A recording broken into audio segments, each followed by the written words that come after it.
on behalf of the full-service banks in your community.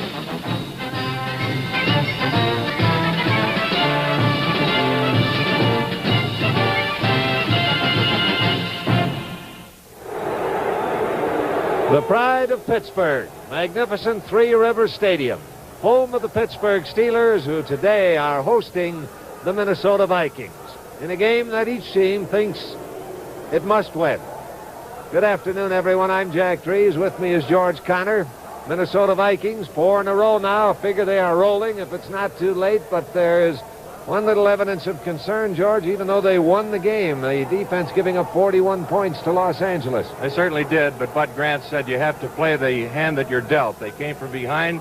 Parkington threw for 4, and they got their offense going. The defense will have a tough time against Pittsburgh today. They have a great running game, averaging 188 yards on the ground per game. They've got 2 great runners, and Franco Harris, averaging 6.3 yards per carry. He's a rookie from Penn State, and John Fuqua, another great runner. And we'll be ready for the start of today's game in just a moment. Ella Fitzgerald. She's attempting to shatter a glass with her amplified voice. She did it. You are now hearing the Memorex cassette tape recording we just made of Ella. Now you'll see a glass shatter again. But is it Ella or is it Memorex? I'll never tell. Buy 2 90-minute cassettes, get 1 free at participating dealers. Tijuana Small, get on board, get on board. Ride that aromatic aeroplane. The taste of freedom calls. Tijuana Small. You don't have to be a big gun to smoke them. Tijuana Small's aromatic, the taste of freedom. And you don't have to inhale them to like them. The taste of freedom calls. Leaving your lights on for over 3 hours in freezing cold, that's murder. But that's what we did with these cars. Let's see if any of them can start. One can. The one with the Sears Die Hard. The Die Hard, extra power to start your car when most batteries won't. Sold only at Sears.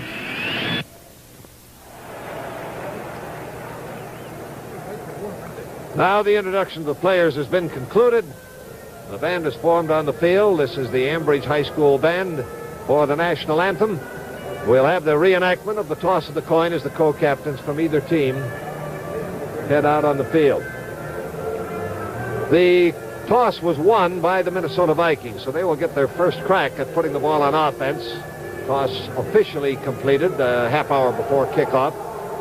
Minnesota Vikings will be starting Ed Marinaro, their fine rookie from Cornell, and Oscar Reed at running backs, a pair that does not shape up as strongly in the attack department on the ground as does the awesome duo of the Pittsburgh Steelers. But now our national anthem.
We're mentioning the matchup of running attacks. Marinaro and Reed not as strong in the physical running department as are Franco Harris and John Fuqua, but they do have speed to the outside.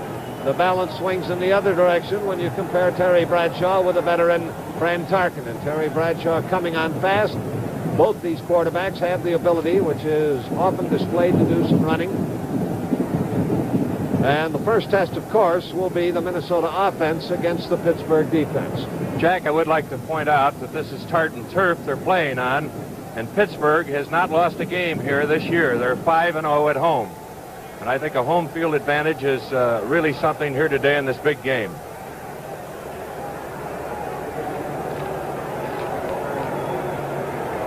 There, the deep man, John Gilliam, is number 42.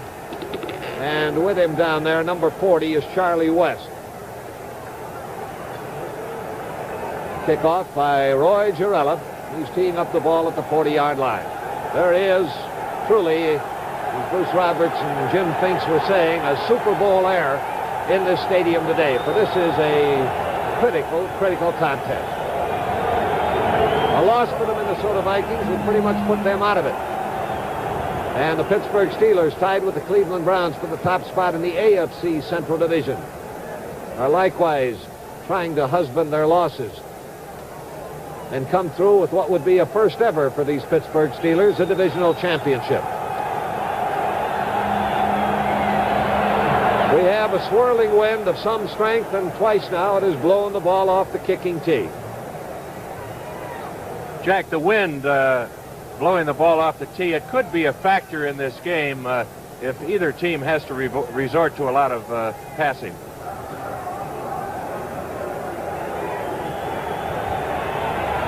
Now let's see if the ball will stay up long enough for Girella to kick it. He does.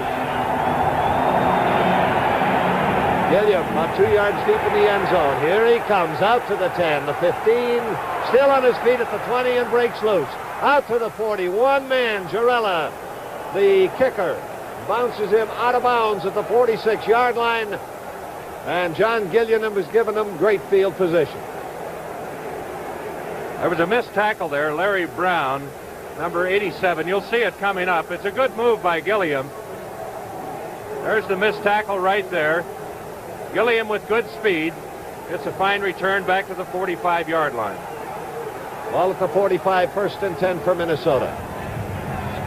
Ed Marinaro, Oscar Reed, the running backs. And the ball is given to Oscar Reed.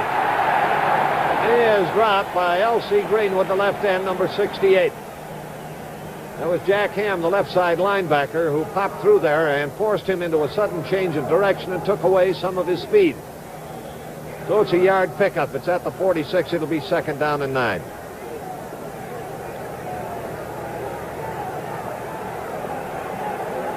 That's Jack Ham, number 59 on defense for Pittsburgh. He'll be a young man to watch today. He's just in his second year, but he's been drawing rave notices as a linebacker. Has 5 interceptions.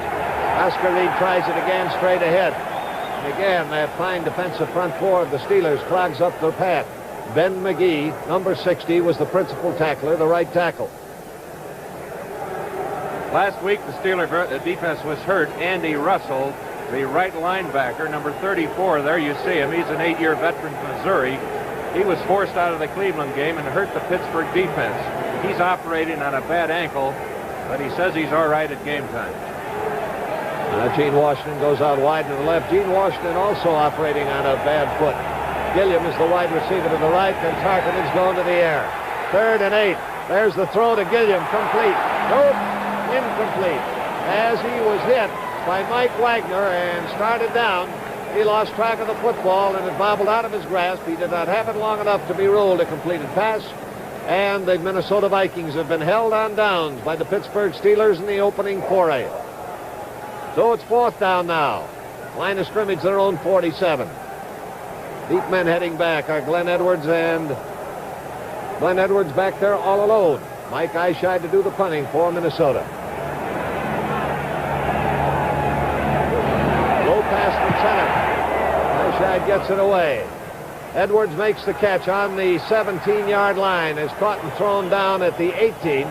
So it's a return of 1 yard, and it'll be 1st and 10 for Pittsburgh at that point. This telecast is presented by authority of the National Football League, intended for the private use of our audience. Any rebroadcast or other use of this telecast without the express written consent of the National Football League is prohibited. Oh, it's the first crack at it now for the Pittsburgh Steelers. There is no score in the game. They have it 1st and 10 at their 18-yard line. Franco Harris, John Fuqua, the running backs. Fuqua 32, or Fuqua 33, Harris 32. And here is big Franco Harris powering into the line, veering to the left, getting up to around the 22-yard line before Jim Marshall, number 70, the right end for the Vikings, brings him down. Ball spotted at the 21. Franco Harris, a rookie from Penn State, has 4 games in a row over 100 yards and 5 out of his last 6 games. He's a strong runner.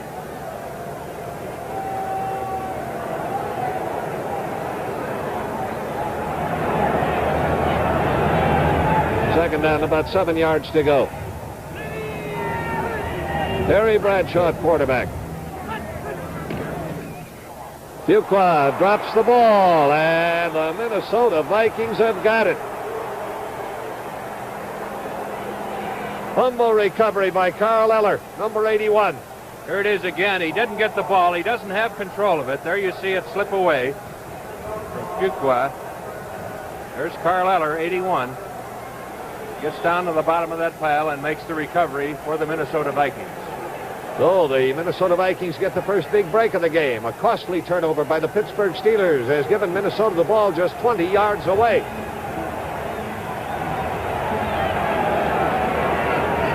Ed Marinaro in motion. Tarkenton throws to Marinaro.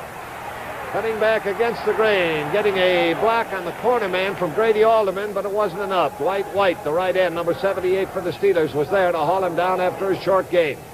They'll spot it at the 17-yard line, a pickup of 3. It'll be 2nd and 7. No score in the game. Minnesota won the toss, took the kickoff, failed to make a first down, punted to the Steelers, and on the second play, they fumbled it to the Vikings on the 20, and Minnesota now has it 2nd and 7 on the 17. Gilliam wide to the right. John Henderson is in at wide receiver now, and he's split out wide to the left. I formation in the backfield.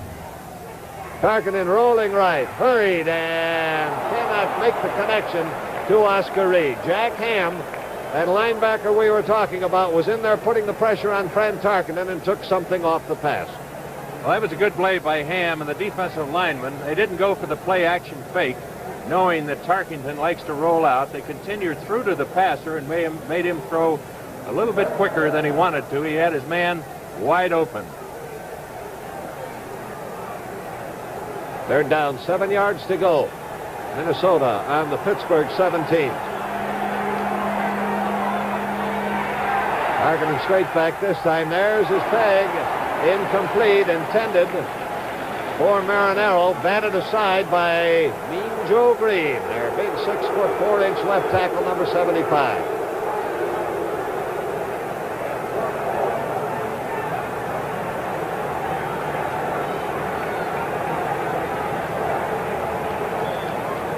There is the magnificent Allegheny Club, one of the social centers of this stadium, for those who like to watch their football in comforted style. Now a field goal attempt by Fred Cox from 24 yards away. He's got it in there, and Minnesota has gone first blood.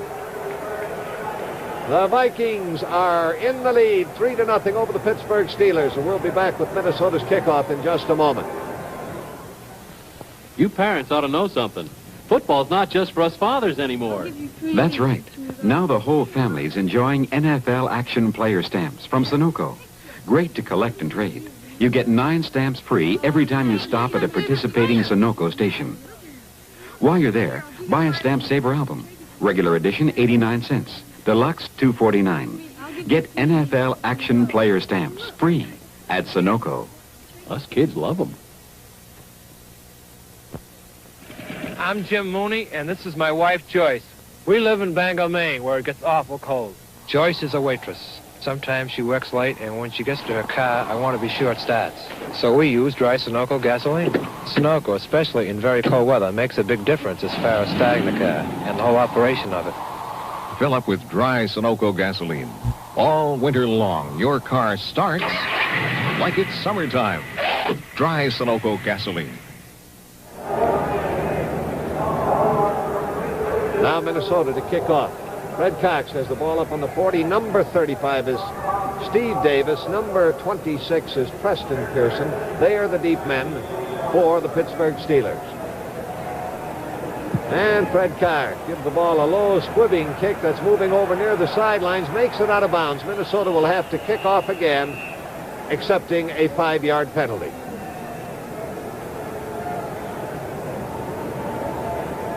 Here's a first period score. The New York Giants have jumped in front of the Eagles 7-0.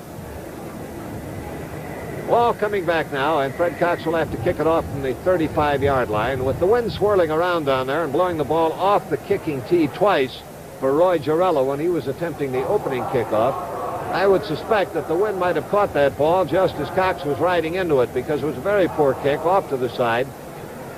It may have been blown out just as he was about ready to tee it up. Well, although Cox likes to squib those kicks and get them rolling, and this prevents a long return.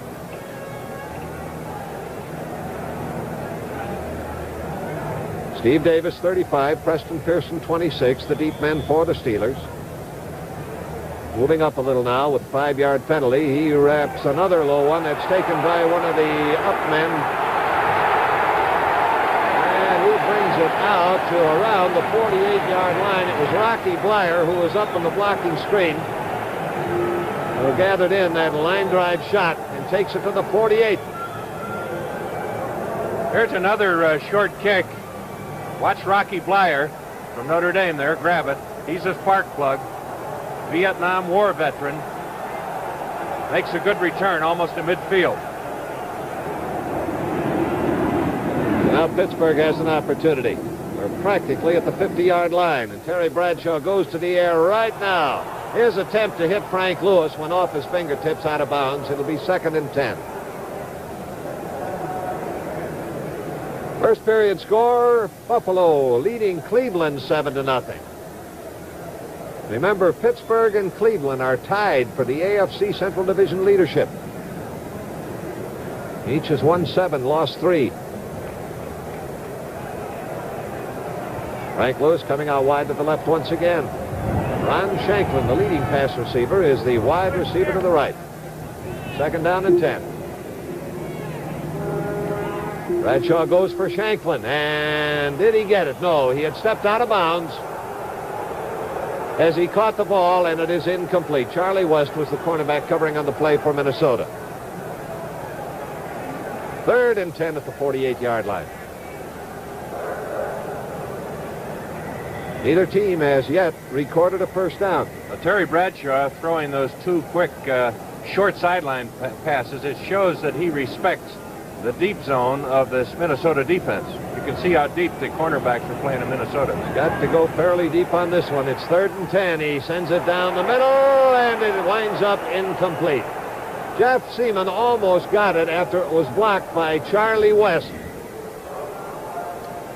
From the end zone, watch Bradshaw look to his left, come back to the right. He almost just barely gets this pass off. There's Eller in there.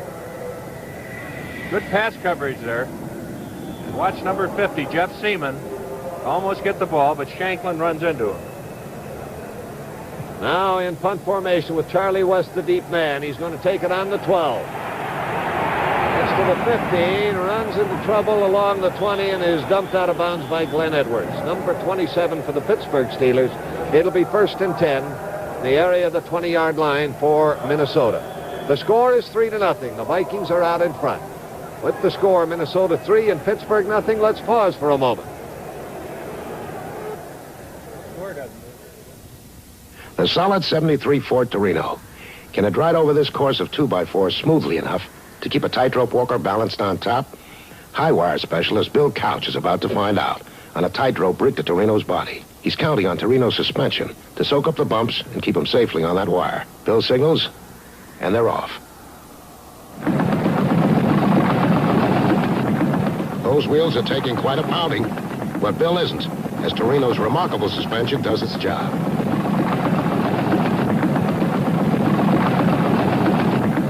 The 1973 Ford Torino, The solid midsize that gives you confidence on the road. Incredibly smooth riding. Stable, strong, and quiet. Because it's a Ford. The new 1973 Ford Torino at your Ford dealers now. Ford Torino, the solid midsize.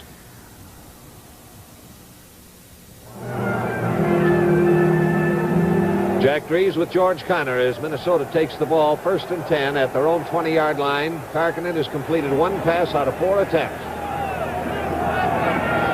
Neither team has a first down. Minnesota has the lead 3-0. This is Marinero, who's popping through a hole in the line to get it out over the 25, where linebacker Jack Ham brought him down. It'll be spotted at the 26-yard line. Veteran Andy Russell, the right side linebacker, also pinching in on the stop for the Steelers.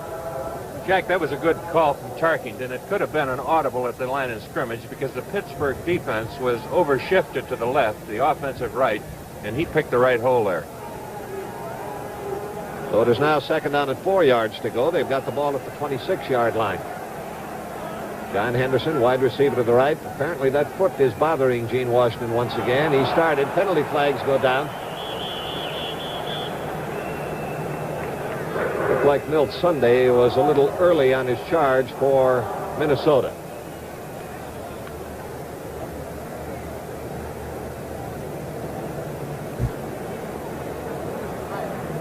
Andy Russell, defensive captain, linebacker, number 34, discussing the options with referee Fred Swearingen. And the option he takes is to accept the penalty. We'll put the ball back at the 21-yard line. It'll still be 2nd down, but it'll be 2nd down now with 9 yards to go. Illegal motion charged against the Minnesota Vikings.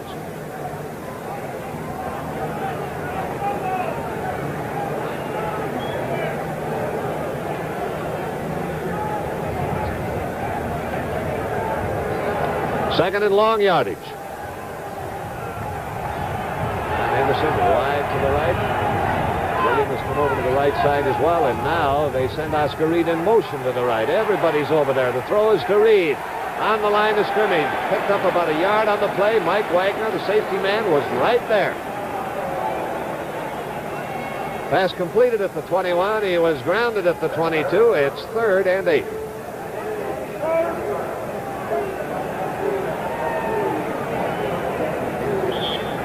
First period, Denver has taken a 7-0 lead over Atlanta. Jack, that was a safety valve pass. The deep men were covered very, very well, and Fran just got rid of it in time. 3rd and long. Tarkinen back, has time, throws out here to Marinero. He's at the 26. The ball is fumbled, picked up downfield by Gilliam, and he makes it across the 50. Minnesota has the ball on the Pittsburgh 46. Now look at that again. Watch Tarkington roll to his left. Throw back to his right. There it is to Marinero. Watch him get hit here.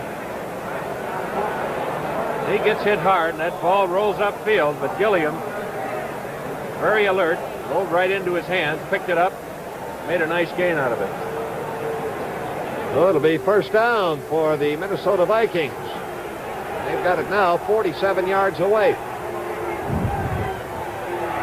Tarkinen looking long, in trouble, finally has to unload the ball to Marinero. He was hunting for John Henderson deep.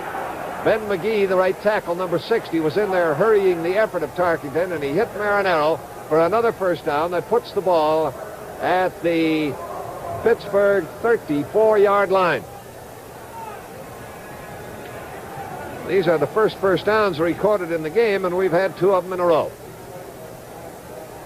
First period score, the Giants have jumped out in front of Philadelphia now by a 14-0 margin. Here the score is 3-0, and the Vikings are in front.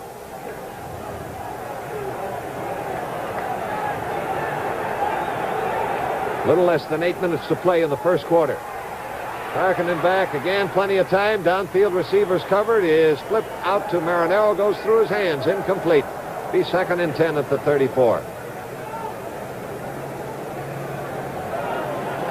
Now Dave Osborne is trotting onto the field. He'll replace Marinero in the backfield for the Minnesota Vikings. There he is on the left of your screen for a moment, 41.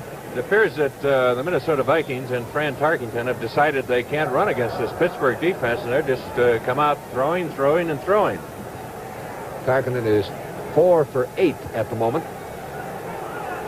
Gilliam goes out wide to the right. John Henderson wide to the left. Osborne is the deep back in the eye. Ball goes to Oscar Reed. He spins loose from an attempted tackle behind the line and picks up the gain that takes the ball down to around the 28. There it was Andy Russell making the grab. Watch the right guard pull. Milt Sunday ran right in behind him, although it didn't fool Mean Joe Green, number 75. The back was just too quick for him. So it was a 6-yard pickup. It's 3rd down and 4 yards to go now for the Vikings.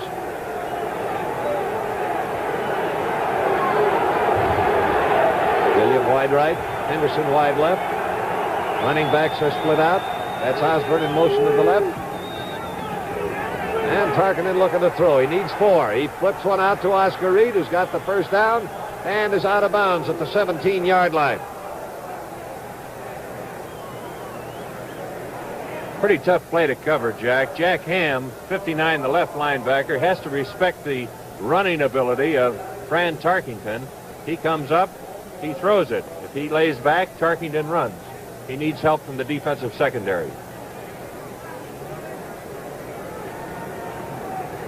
Minnesota now with their 3rd first down. They've picked up all the first downs by either team in this game on this drive, which began back at the 20-yard line.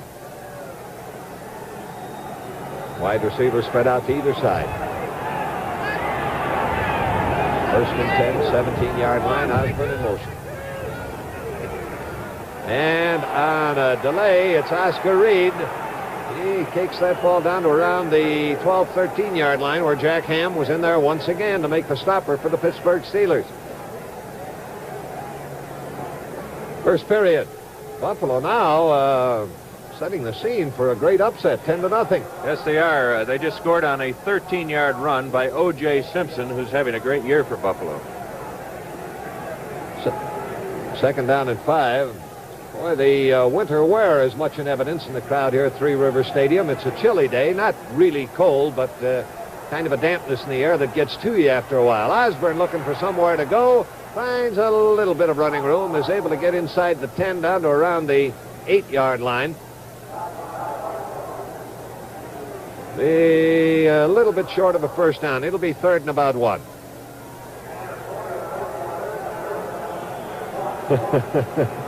And the banners are much in evidence, and the Vikings hiking. A poet in the crowd.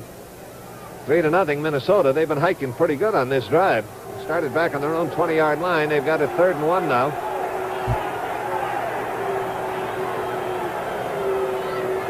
At the 8-yard line. Oscar Reed bangs into that line. That'll be right around a first down. John Rouser coming up quickly from his cornerback position and sliding in on the play, was the principal stopper on it. Digging out the pile, and they are going to request a measurement on this one.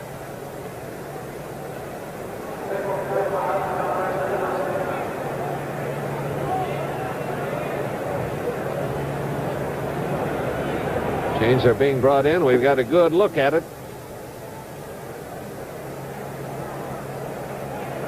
And there it is, about a foot to go.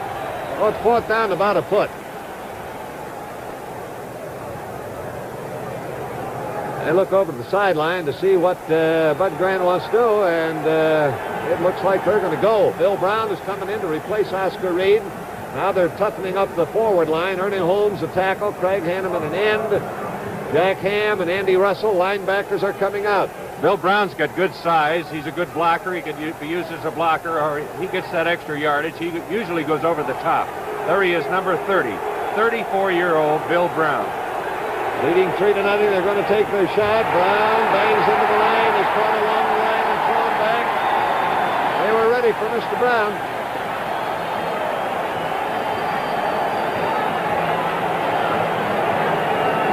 Watch that Steeler defense come in at that offensive line. There's Bill Brown.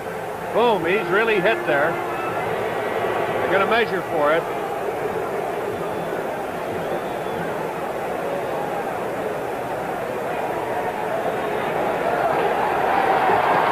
the Steelers have stopped it. Pittsburgh stops a 4th down, 1-foot try by the Minnesota Vikings. Now, this wasn't all that big a gamble for Minnesota because by giving up the ball there, they are in the same breath putting the Steelers in very poor field position. And with the score, Minnesota 3 and Pittsburgh nothing, let's pause for a moment.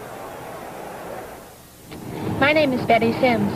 You know, it's funny, most people run from winter.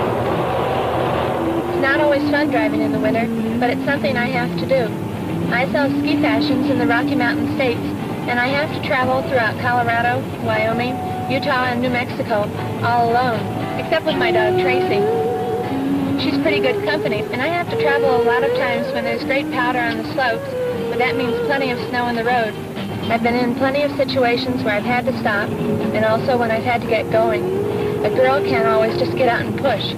Firestone found out about how much driving I do in the winter, and put 4 town and countries on for me to test. The Firestone all-position town and country, with 3 separate tread sections and room for 112 ice-gripping studs.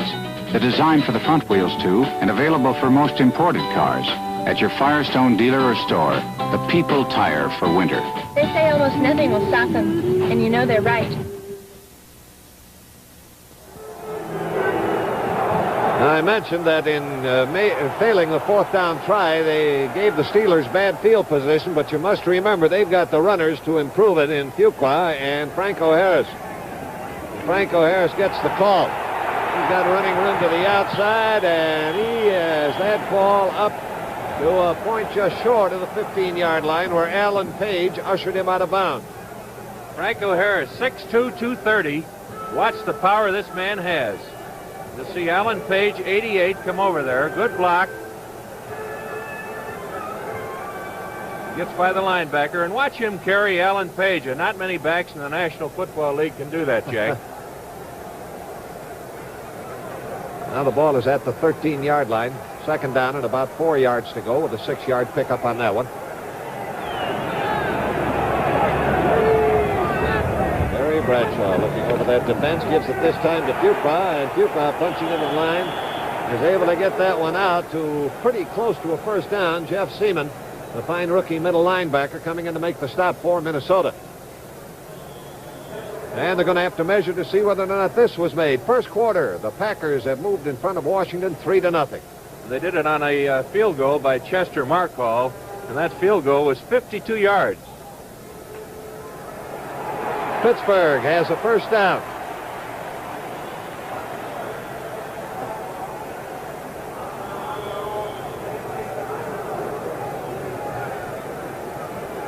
First and 10 for the Steelers at the 18-yard line. Ball not quite at the 18, but in the statistical records of the game, it is credited with being at the 18. When it passes 1-yard line, it is immediately put down for purposes of figuring yardage at the next one. Fuqua again, and he pops into the line, gets over it, and beyond the 20, Jeff Seaman, the middle linebacker, making the stop. A light rain is beginning to fall here in Pittsburgh. They've got the ball now at the 20-yard line, a pickup of 2. Be 2nd down and 8 for the Steelers. The score is 3-0. The Vikings out in front. Took a 4th down gamble on the 7-yard line when they had a foot to go, and the Steelers held. Now they've got the ball at the 20, 2nd and 8. Bradshaw back to throw. He lofts one out to Franco Harris. Harris is at the 20, cutting back, bouncing off tacklers, finally bounced out of bounds near the 25. Paul Krause and Bob Bryant combining to get him out of bounds for Minnesota. It was pass all the way. Watch the rush that Bradshaw gets. He just arches that ball up there. Great catch here by Franco Harris, the rookie from Penn State. He has good mobility, and he's really strong. Great power running straight ahead. Not enough for a 1st down. They've got 3 yards more to achieve that. 3rd down and 3.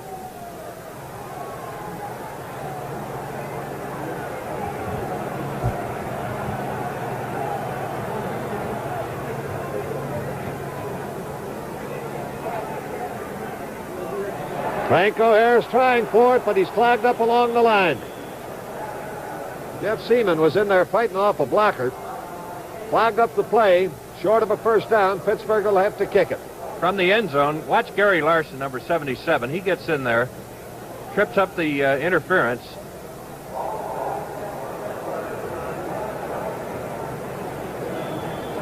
Now Bob Walton is back in punt formation. Charlie West is going back.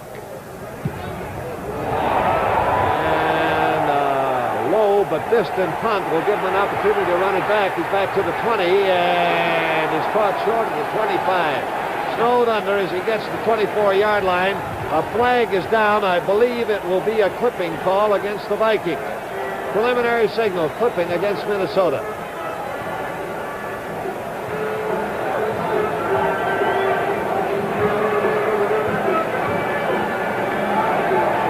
It was inside the 30, so it'll be half the distance to the goal line.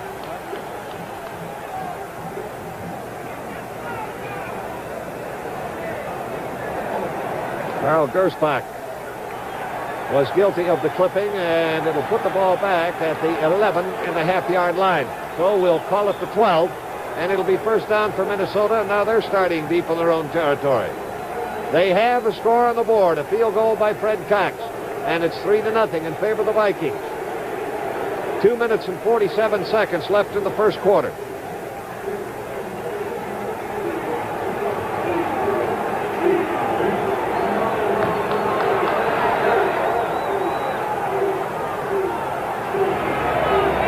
Brown and Dave Osborne are the running backs, and it's Brown. He bangs into the line, is hit by Ernie Holmes, the big tackle. Bill Brown, I should say, not Bob Brown. But his forward progress is stopped at the 17-yard line. So it's a pickup of 5. It'll be 2nd and 5 at the 17. Ernie Holmes has come in to replace Ben McGee at right tackle in the Pittsburgh Steelers defense. 2nd and 5.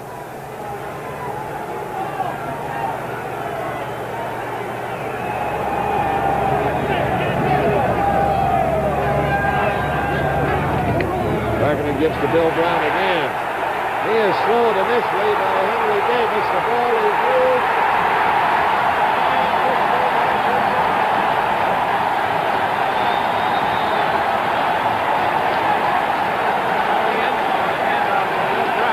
Backed up to the line of scrimmage. There goes the ball. Kicked away. There's number 49. Ralph Anderson recovers for the Steelers. Now the Steelers get a break in the game. They've got the ball on the 12-yard line. They are trailing 3-0. Little less than 2 minutes to play in the first quarter.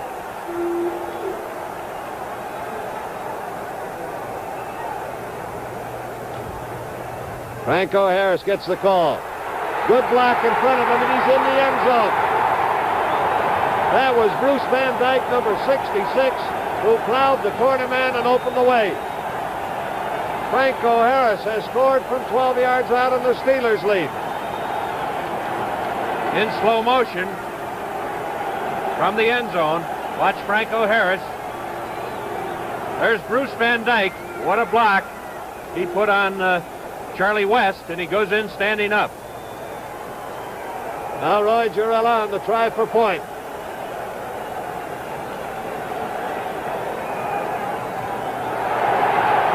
That kick is good, and the Steelers have taken the lead with a little better than a minute and a half remaining in this first quarter. Well, while we have a moment, Gunsmoke has a real thriller for you tomorrow night. The story of a man who sets out to avenge the murder of his brother, and when his trail leads to Dodge City and the Kitty, the danger signals go up, and Kitty can send up a pretty good danger signal. Comes a matter for Matt Dillon, so don't miss the excitement on Gunsmoke tomorrow night at 8/7 Central Time. Now Pittsburgh 7-3 in the lead over the Minnesota Vikings.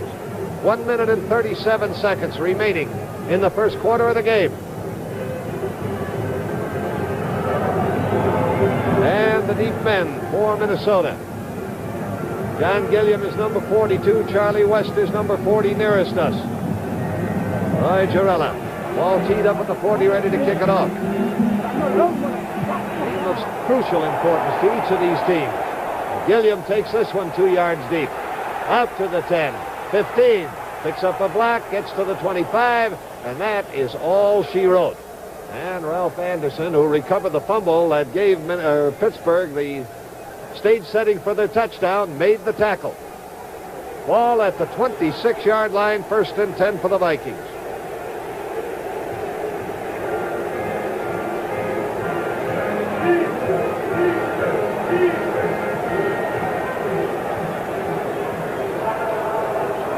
Fran Tarkenton was a long time in the huddle.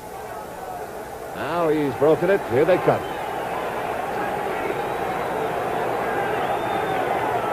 Bill Brown, Dave Osborne still set in there at running backs.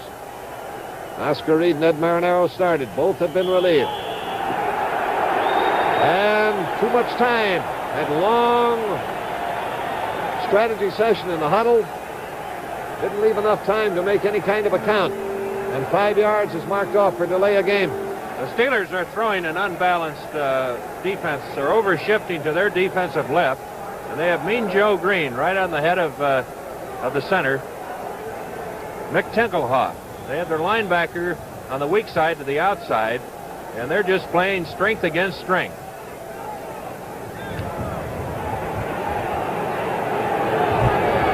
Now it's 1st down and 15 yards to go. The ball is back at the 21. Bill Brown takes the handoff. His power thrust into the line, can't make much. Caught and thrown back. Got up as far as perhaps the 24. Watch Mike Wagner, number 23, come up from the safety position. There's your linebacker, 53, Henry Davis, assisted by Mike Wagner. And I'll tell you, Jack, they're really hitting on defense. When you can drive Bill Brown flat on his back, going the other direction, that's defense. The total pickup was 3 yards, so it's 2nd down and 12 yards to go for Minnesota. Now Osborne caught behind the line. Joe Green was in there and really blew that play out. Watch Joe Green to the corner of your screen on the right side. There you see him. He fights off the block of Ed White and makes a terrific tackle. And that's the end of the 1st quarter with the score, Pittsburgh 7 and Minnesota 3. This is the newest copier in the IBM line. As you can see, this plain paper copier lets you feed in originals continuously. And it doesn't keep you waiting around for your copies to appear either. At IBM, we think one of the most important things about a copier is how fast it actually lets you make copies. The new Copier 2 from IBM.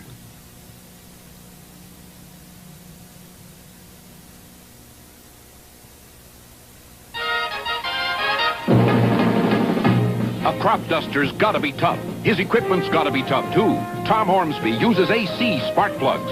AC's new super ceramic insulator is built tough, tested tough, to keep you going when the going's tough. For quick starts in the smooth-running engine, get AC Fire Ring spark plugs.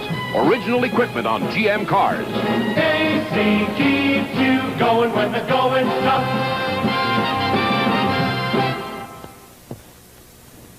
I'm Ron Johnson of the New York Giants. My job is running the football, and this man here, Jim Thorpe, was a first-grade star of pro football when he played for the Canton Bulldogs more than 50 years ago. There's been a lot of good running backs since Jim Thorpe, and his statue is just the beginning when you visit the Pro Football Hall of Fame in Canton, Ohio. There's something for everyone. Why don't you stop in and see? It's open daily throughout the year.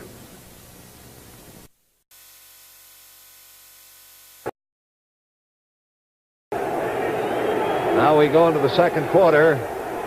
The middle linebacker, Henry Davis, has been taken out, and a 5th defensive back, Glenn Edwards, has been put in on a 3rd down, 12 yards to go situation. And long down the middle, John Henderson can't get to it. Penalty flag is down, and it might be an interference call in another area of the field against John Gilliam. John Rouser, the cornerback, was entangled with Gilliam, and it looks like Pittsburgh is going to be nailed with a pass interference call. Not the passing target, but another receiver. And it'll give Minnesota a 1st down on the Pittsburgh 45.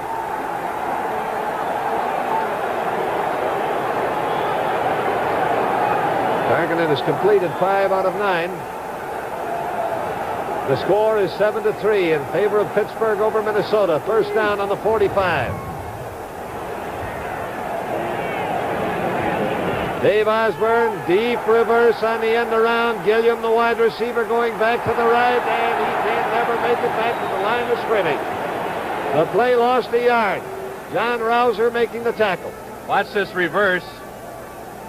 Hand off to Osborne. There comes Gilliam. Watch Fran Tarkington try to block Mean Joe Green. Right there, number 75. No contest. And here comes John Rouser up to make the tackle. I don't think Fran will try that again. Oh, it lost a yard. And it's second down and 11 for the Minnesota Vikings. Henderson coming out wide to the left. Gilliam wide to the right.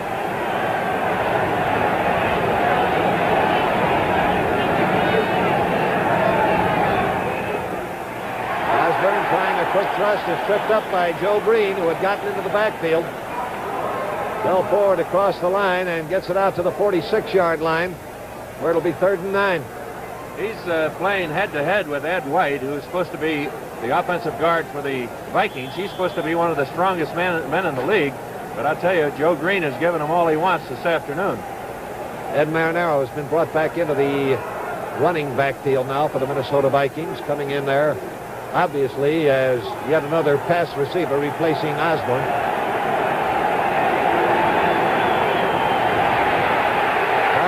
Chased by Green. Penalty flag goes down. Looks like it'll be a holding call against Minnesota. His throw to Brown. Not good. Another penalty flag goes down. And it is holding against the Minnesota Vikings. May have been an ineligible receiver downfield on the other call.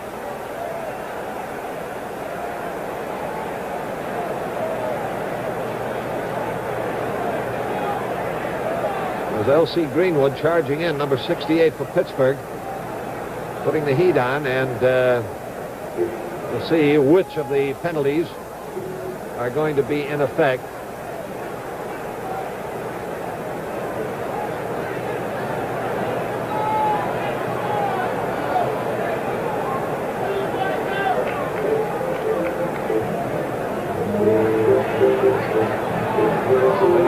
Signs from referee Fred Swearens, and the ball is brought back to the 41.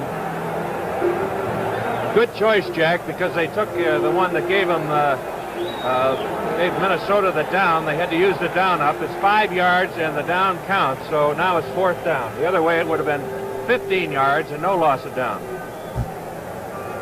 4th down now, and heading back to receive the punt, Glenn Edwards. Mike Ishai dropping deep in the punt formation.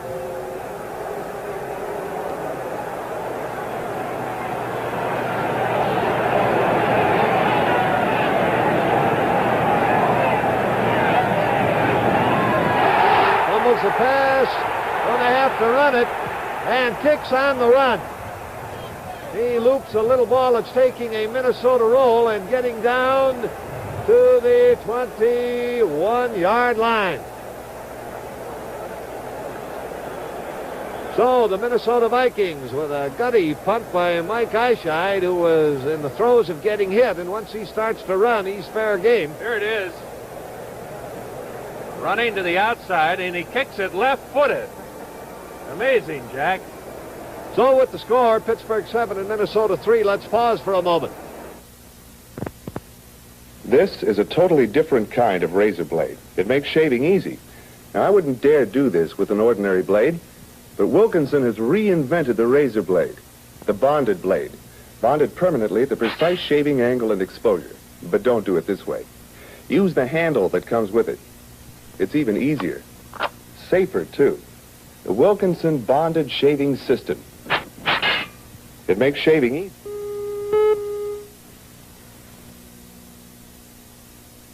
Want a beer?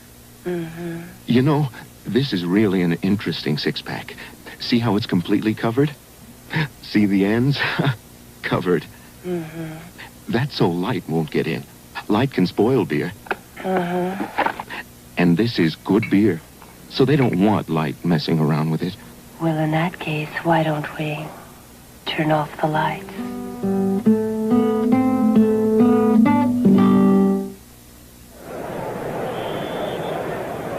All right, the Steelers take the ball now. They got it first down, their own 21-yard line.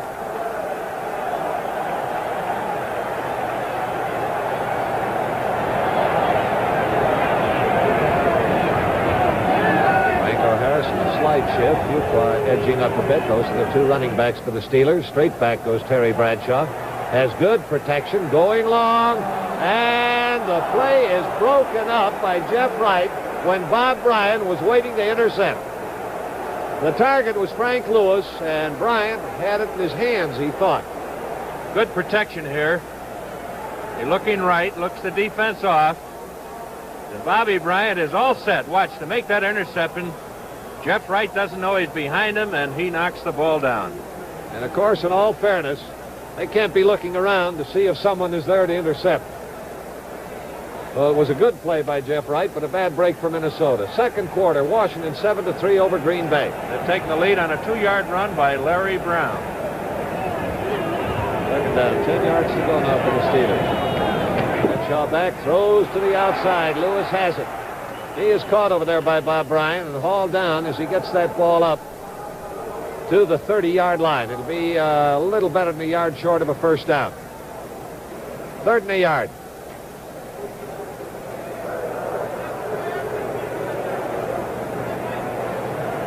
And the umbrellas are popping open now through the stands. Rain, maybe a little snow mixed with that, coming down now with fairly good intensity here at Three Rivers Stadium in Pittsburgh. 3rd down. Better than a yard to go.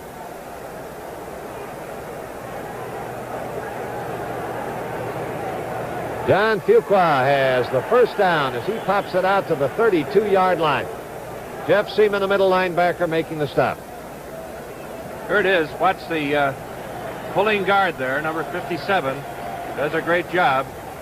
That's Sam Davis, the left guard. Opens up the hole, led by Franco Harris. A little less than 12 minutes to go in the second quarter. Pittsburgh leading 7-3. Rain is coming down. There are the stats on Bradshaw, 2 out of 6.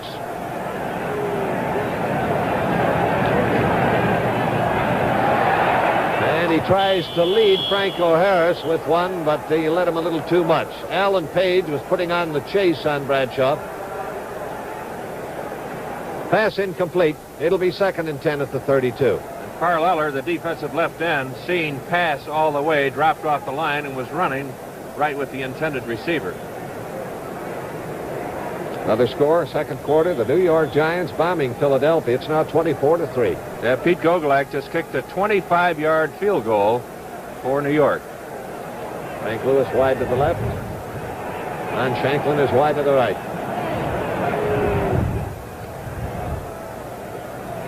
John Fuqua with the handoff. Runs into trouble as he tries it off tackle. The hitter was Jeff Seaman, the middle linebacker. Alan Page, number 88, a factor in breaking up the blocking. Well, the ball now is at the 35-yard line, where it'll be 3rd down and 7 yards to go for Terry Bradshaw.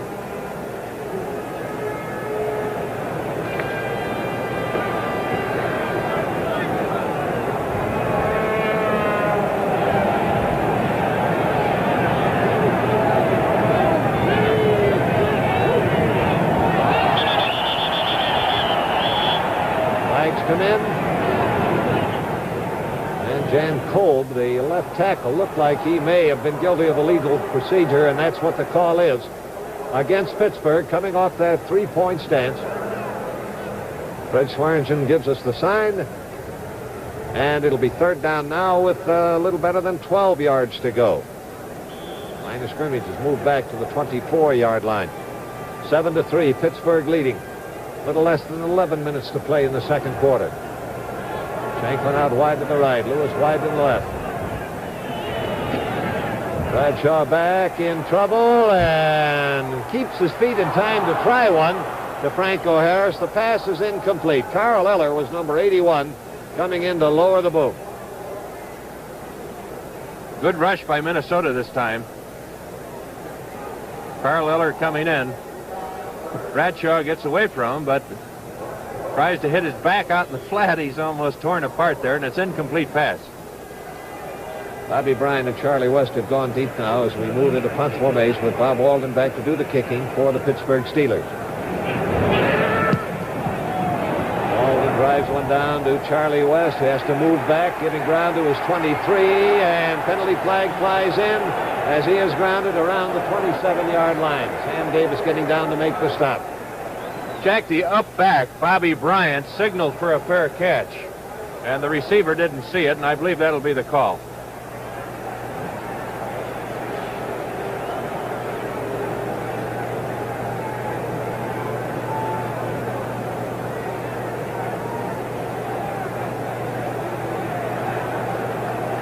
That's what it is. Yardage marked off back to the 22-yard line. The signal given is delay a game, which is assessed against the back for running with the football after a fair catch signal was given. Minnesota now at their own 22. And with the score, Pittsburgh 7 and Minnesota 3. Let's pause for a moment. Let's see, we have 12 inns in San Francisco. Which folks? Yes, sir. Reservation. Oh, and your valet service. Could they pick up a suit of Welcome mine? to our annual Great. Western sales meeting. I have some figures here I'd like to show you. We can accomplish tomorrow what we did today. We'll be in great shape.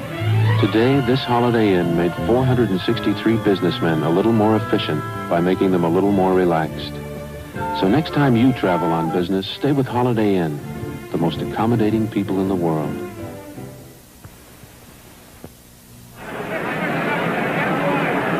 Hello. I'm interrupting your TV picture with good news about color TV.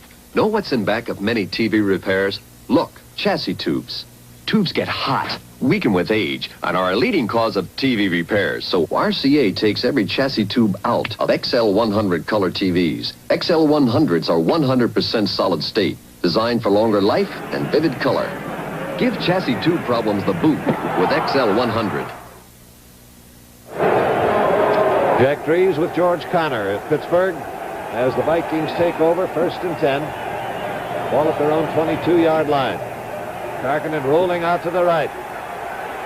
Now he has to look back, hunting for someone, anyone. Finds Gilliam, the ball off his hands, and incomplete. Mel Blunt was number 47 covering on the play. A rain is falling, and a chill is settling in the air. That ball is going to be a little more difficult to hold.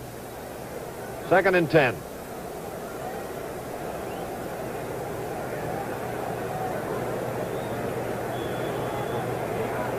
We pause 5 seconds for station identification.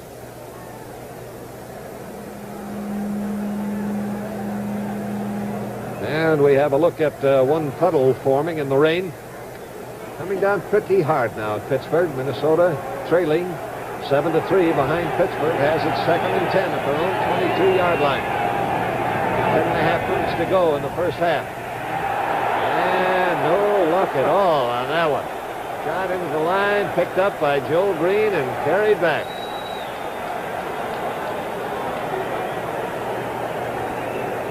Second quarter, Washington is 7-3 over the Green Bay Packers. Jack, and we have a report that Scott Hunter's been taken out of the game. No injury reported, but Taggy, the rookie quarterback from Nebraska, is in for Scott Hunter for Green Bay. They're down to 9 now for the Minnesota Vikings.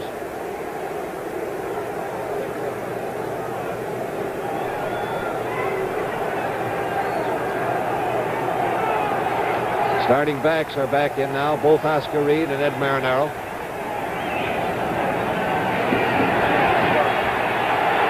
Tarkenton, the pressure on from Joe Green, throws on the run, throws complete to Beasley, his tight end. Beasley powers his way out to almost the 40-yard line, more than enough for a first down on a very big play. Jack Ham, the tackler. Good rush here. There's Joe Green going to the outside. Great catch there. The defensive back was Ralph Anderson. Beasley out-muscling him for the first down. 1st and 10 now at the 39-yard line.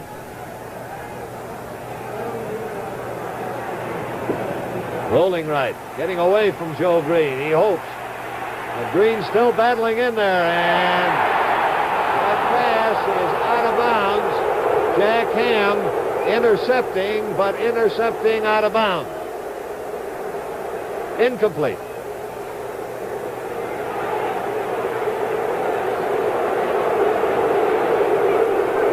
There's Joe Green chasing out to the flat. That's staying away from him. Milt Sunday. And Jack Ham intercepted, but I believe his foot was out of bounds. No, ruled simply an incomplete pass. It's second down and 10 at the 39-yard line. Pittsburgh 7, Minnesota 3 in this crucial game between each conference's Central Division contender. Up the middle he goes to his tight end, Beasley again. And Beasley, big and strong, is whirling Ralph Anderson around. They finally blown dead at the 44-yard line. Beasley logs in at 228 pounds. He's 6'3". Looks like forward progress is going to be ruled stopped right at the 45. With the tremendous pass rush that the front four of Pittsburgh is putting on Fran Tarkington, I'm surprised, Jack, that he hasn't gone to the screen pass or the draw. He keeps rolling out and looking for the receivers. Third down now with 4 yards to go.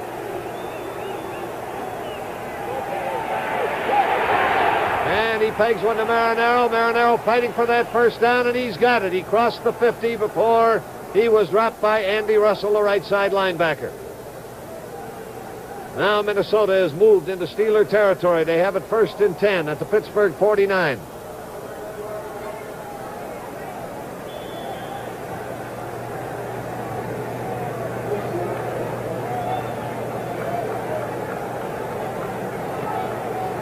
Gilliam coming out wide to the left. John Anderson wide to the right. Gene Washington started at wide receiver, but was taken out after a couple of plays in favor of John Henderson. Washington is troubled by a bruised foot. On the running shot to Oscar Reed. He's through the line quickly and takes that ball to the 41-yard line before Ralph Anderson, the safety man, brought him down.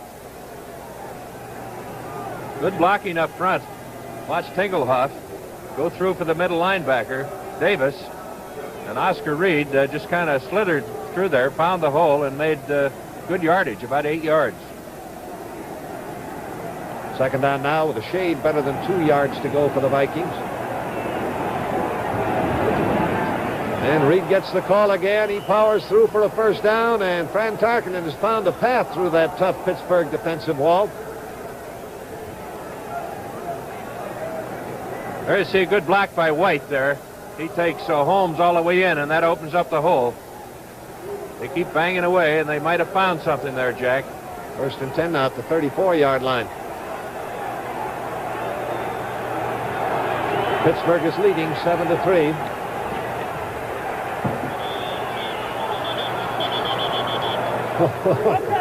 Oscar Reed wound up way back beyond the 40-yard line. Henry Davis, the middle linebacker, and Dwight White, the right end, combining on the stop, but his forward progress was stopped at the 32. Tackle the ball! 8 completions in 14 attempts for Fran Tarkington. Ball now at the 32. It's second down and 8 yards to go. Reed in motion. Tarkington rolling back in the other direction out to the right side. His peg is behind Marinaro, incomplete. Oh, it's going to be third down and 8.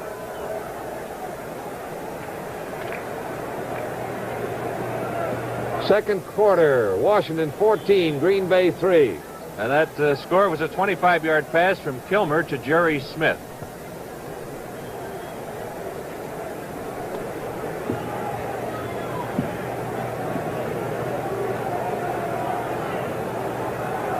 Little less than 6 minutes to play in the second quarter. 7-3, Pittsburgh out in front. 3rd and 8 facing Fran Tarkington. The ball is 32 yards away from the Pittsburgh goal line. Tarkington straight back. Has the protection this time. Throws to Gilliam. He has to fight to hold it. and does hold it for a completion down around the 20 for a first down. That was John Rouser, the cornerback, wrestling him for it. From the end zone, pretty good rush again. I believe the ball was tipped. Let's look and see if it was. Right there. There you saw 63 Ernie Holmes tip the ball, and it actually helped the reception.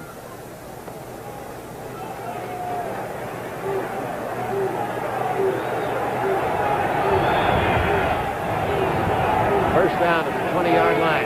It's Oscar Reed in motion left. Rolling right is Fran Tarkenton. And he kind of shovels the pass to Ed Marinaro, and Marinaro is run out of bounds at around the 13-yard line by linebacker Jack Ham.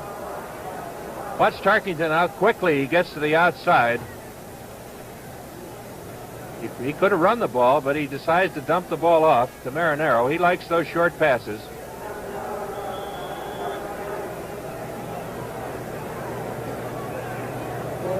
Good view of that developing action from the end zone camera. Greg Henneman has replaced L.C. Greenwood at defensive end for the Pittsburgh Steelers.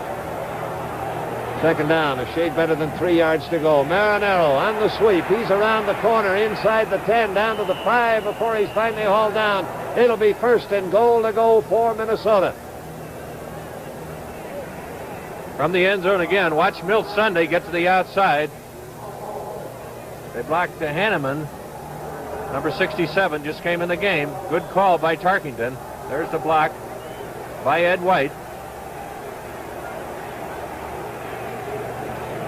The series started back on Minnesota's 22-yard line. They are running their 14th play right now in this series, and it's first and goal to go from the 5.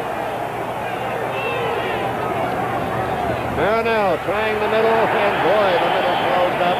Henry Davis and Jack Ham, the linebackers, pinching in, closing the gap. He picked up a yard to the 4.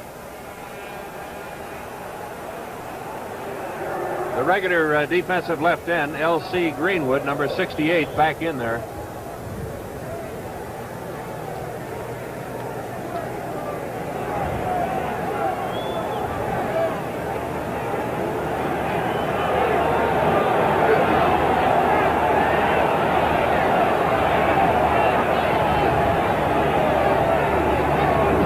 Bill Brown has come in, but it is Tarkenton rolling to the right, in trouble. Green is after him. Incomplete, intended for John Henderson. Broken up by Ralph Anderson. And it'll be third and goal to go. L.C. Greenwood was putting the pressure on Fran Tarkenton on the goal line stand. Third down and goal to go from 4 yards away. The score is 7-3. The Pittsburgh Steelers in front of the Minnesota Vikings. A little better than 3.5 minutes to play in the first half.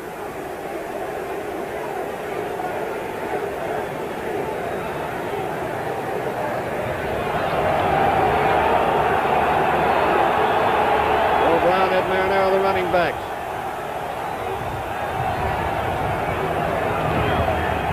Tarkenton fakes, flips one out to Marinaro. Marinaro in trouble and dropped.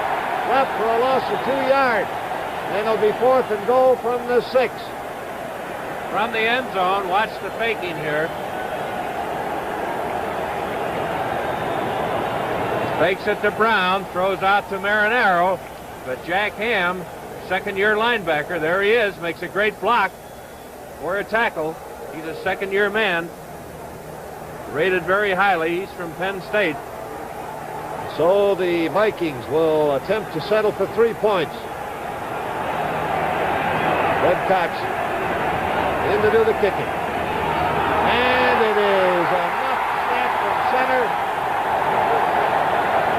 The Steelers recover, and they will take it in the area of their 11 or 12-yard line. Here's the slow motion. Bad snap or a bad hold there by Paul Krause, 22. He can't hang on to the football. Don't see that very often, Jack. So, with the score, Pittsburgh 7 and Minnesota. This leading replacement battery has a thick rubber case. The rubber isn't power. It's dead weight.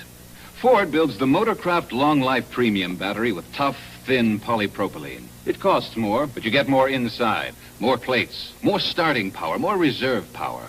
But which do you want? More case outside or 12 more pounds for power inside? Motorcraft from Ford. Helps keep you off the hook. Okay, that's quitting time. Let's go get a beer. Settle down now and gather round now. Miller time is here if you've got the time. We've got the beer, Miller beer. If you've got the time, we've got the beer, Miller beer. Oh yeah, we've got the time.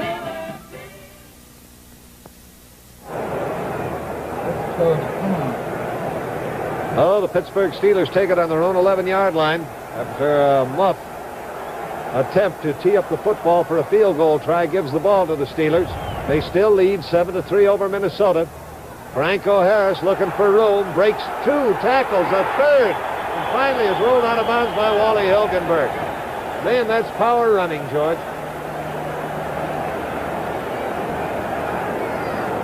Got that ball out to around the 18-yard line. And that's why Franco Harris, a rookie from Penn State, is very high in the running for Rookie of the Year honors. Averaging 6.3 yards per carry going into today's game. And the defensive struggle that has characterized this game, he has thus far a relatively modest total of 31 yards on 5 carries, but that's just about at his average of 6.3 yards per carries, which leads the entire league on running average. The pitch out to John Pupa is cut back, and he gets out over the 25-yard line for a first down with plenty of change. Gary Larson, the tackle. This is just a quick pitch with the flanker back, Ron Shanklin, coming in there. Fuqua gets to the outside very quickly. With him there, number 72, Jerry Mullins. Makes a fine cutback there for good yardage and a first down. First and 10 now at the 26 for the Steelers. Fake to Harris, bootleg back. Now Bradshaw hunting for a target, throws long and into a crowd. It's picked off by Charlie West. Minnesota has the ball on the interception. John McMakin was the target.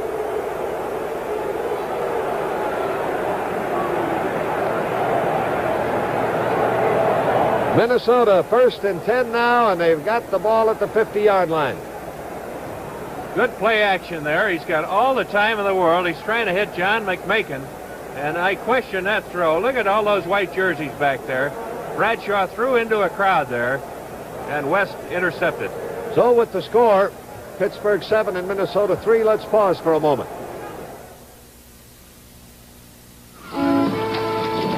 Skipjacks. That's what we call these boats here in Tillman, Maryland.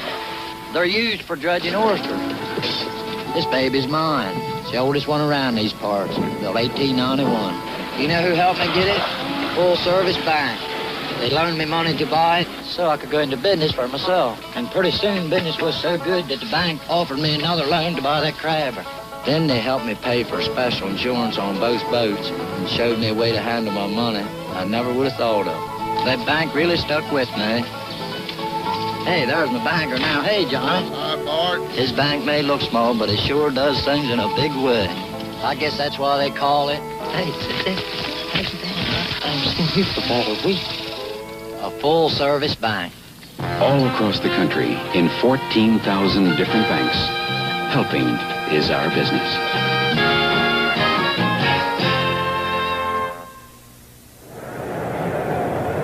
Well, the fortunes of this game are flying back and forth. Now on the Charlie West interception, Minnesota has the ball at midfield. Pittsburgh is leading 7-3. At a little less than 2 minutes to play before the end of the first half.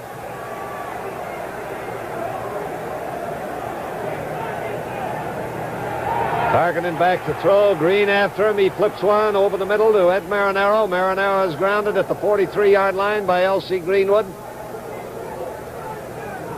And it will be second down and about 3 yards to go for the Minnesota Vikings.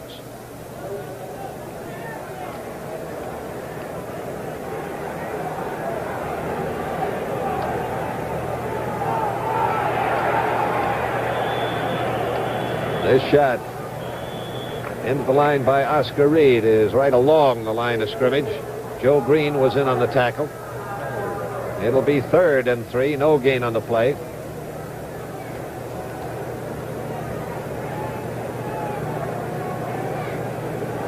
Oh, well, there's a timeout down there. It gives me a chance to say this week the new CBS Tuesday night movies features an intriguing drama of a rather eccentric young man who's bent on cleaning up a polluted river by sabotaging the chemical plant where he works.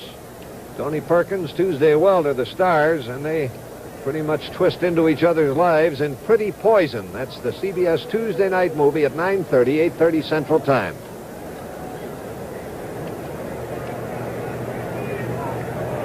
The Vikings have taken a timeout.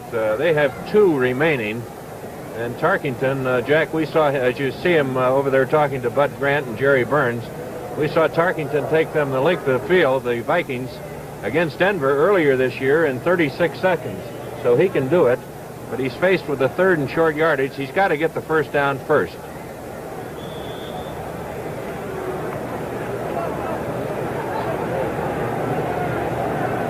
So it's 3rd down. About 3 yards to go.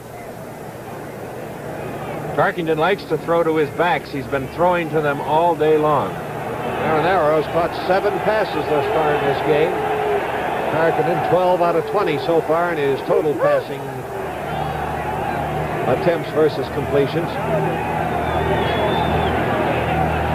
Rolling out to the right, he whistles one, and that winds up in the crowd. The crowd composed of Mike Wagner, who was fighting John Beasley, the tight end, for possession of the ball. A little half rollout once again. Looked like Oscar Reed was open, but he went downfield to one of his favorite targets, Beasley, and Mike Wagner made a good block. Oh, Mike Eichheit has come on to punt for the Minnesota Vikings. 1 minute and 21 seconds remaining in the first half.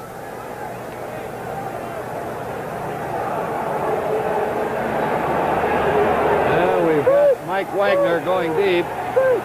Time is called now by Minnesota. That uses up another one. They have 1 remaining in the 121 that remains in this ball game.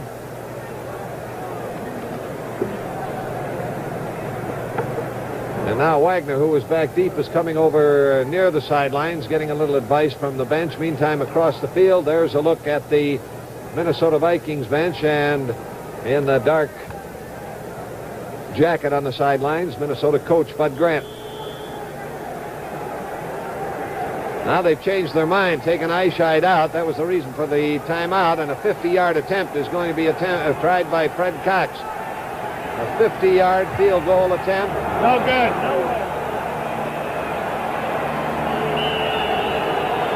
No good. Touchback in the end zone. And the Steelers will take over 1st and 10 on the 20.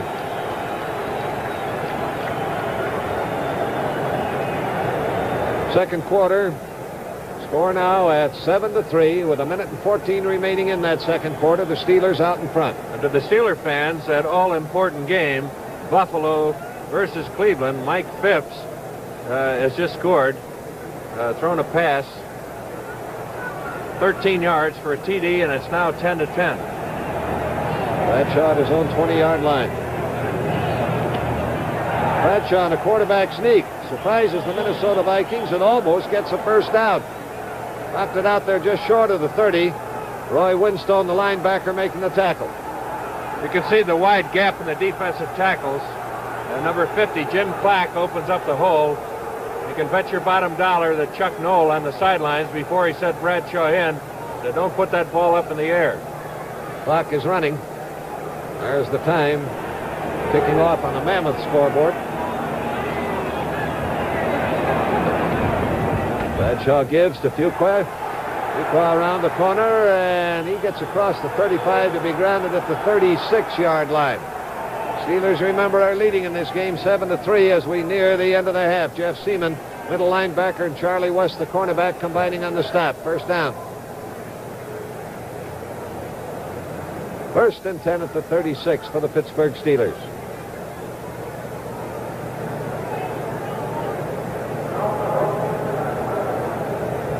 Now the Steelers have used a timeout here.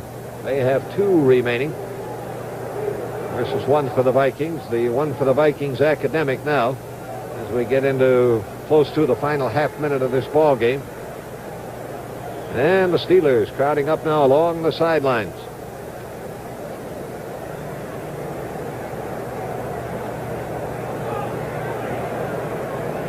And Shanklin coming out wide to the right. Frank Lewis wide to the left. Harris, Fuqua, the running backs. 1st and 10. They're at their own 36. Franco Harris had to stop. Can't quite get it going yet. And Charlie West bulldozes him out of bounds. Number 40. That'll stop the clock with 26 seconds left. Boy, when they show you the seconds remaining, when it gets down to the final countdown, they really do it here at Three Rivers Stadium, George. They sure do. They leave the little clock indicator and go over to the big board, and there it is, 26 seconds remaining in the half. Great defensive play that time by the left linebacker, Roy Winston. He read run all the way and came in and piled up that interference and got the ball carrier, too. 4-yard loss. It's 2nd down and 14 yards to go for the Steelers. And Bradshaw's going to throw one now. There's his peg. Ron Shanklin has it. He is across the 40. That's enough for a first down. And now the Steelers come up from that pileup, signaling timeout.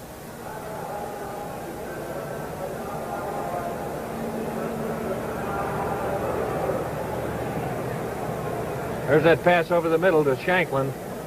He's going for that first down yardage, and he has it. Well, he doesn't have it. It's 3rd down now. He got good yardage. Oh, that's right. Looking at the wrong yardstick there. It was 2nd and 14, and they moved it out now to the 41,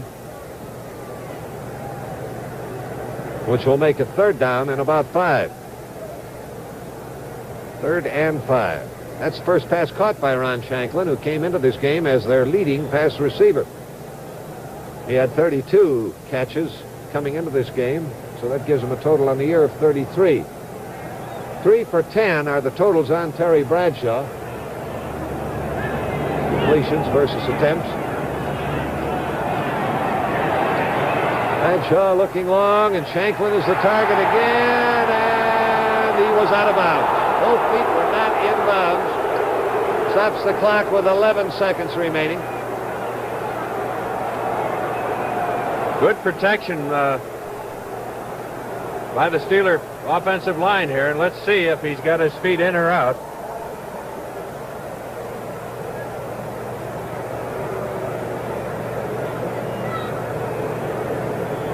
There's one foot in, and the other one was out. Once again, the officials are right, Jack. Oh, Bob Alden punting now. An attempt to block. The ball is allowed to roll by Bryant, and it's not going to make it into the end zone.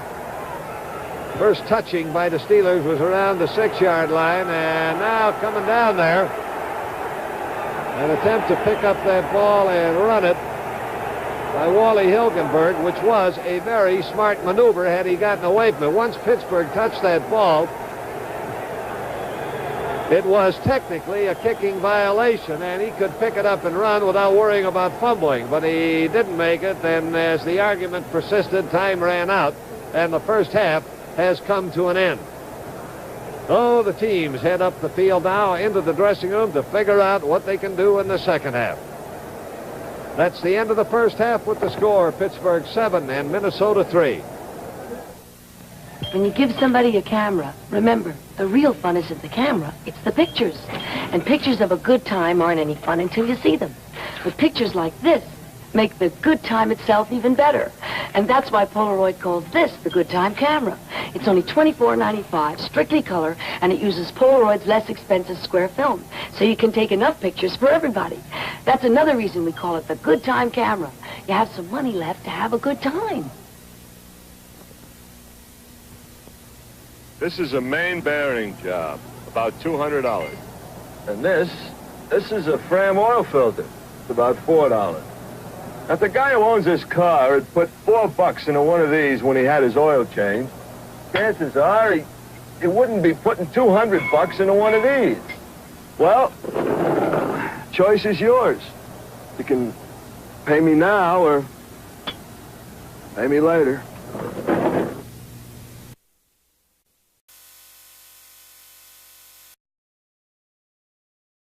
Rookie from Penn State ran 12 yards around his right end to score, and it's 7-3. Pittsburgh leading at halftime. At the end of the half, right with moments to go, the Vikings tried a field goal.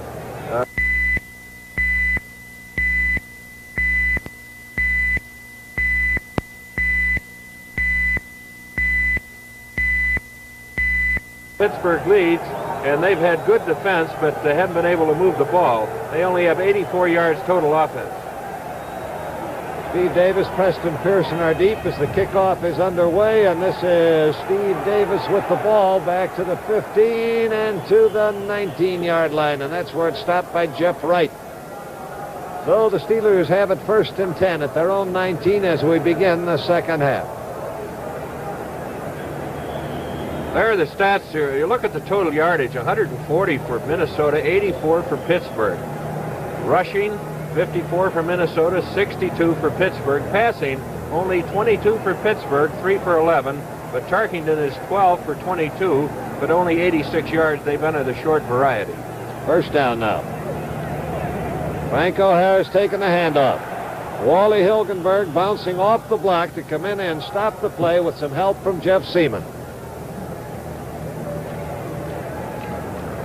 Franco Harris taking an inside handoff, and he's following number 66, his offensive right guard, Bruce Van Dyke, thought to be one of the outstanding guards in the league. He's a 7-year veteran from Missouri. You don't hear too much about these guards, but remember that name, Bruce Van Dyke. No gain on the play. It's 2nd and 10.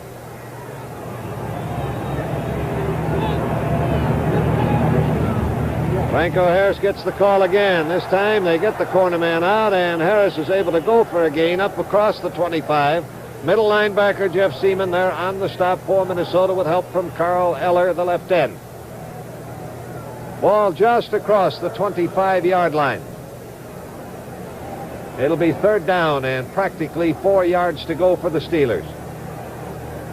Pittsburgh 7-3 over the Minnesota Vikings here at the top of the second half.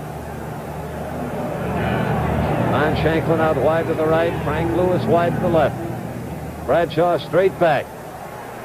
Penalty flag goes in. He fires for his tight end, John McMakin. The pass is incomplete, and it would look like a holding call against Pittsburgh.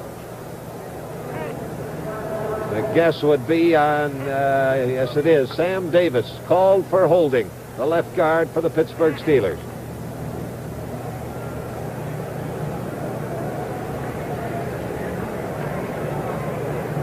Now let's see if Minnesota will accept this penalty. I would doubt it, or it would give the Steelers yet another down. They're going to decline it because it runs the Steelers out of downs. Walden coming on to do the punting.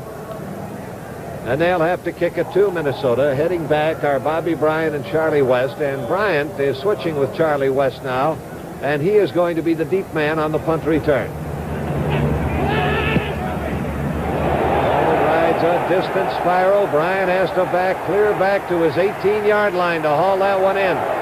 Gets it back up to the 28 or 9-yard line before he's hauled down. So it'll be 1st and 10 for Minnesota at that point. Larry Brown coming down to make the tackle. Well, at the 28-yard line.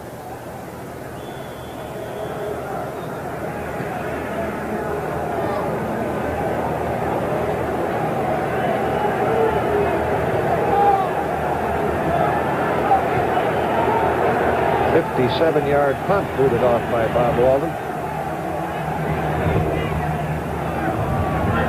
Ed Marinaro in motion as the Vikings get the ball for the first time in the second half. Oscar Reed on the run. Trying to get around the bend. Penalty flag comes in. Tackle made by the ever-present Jack Ham, the linebacker.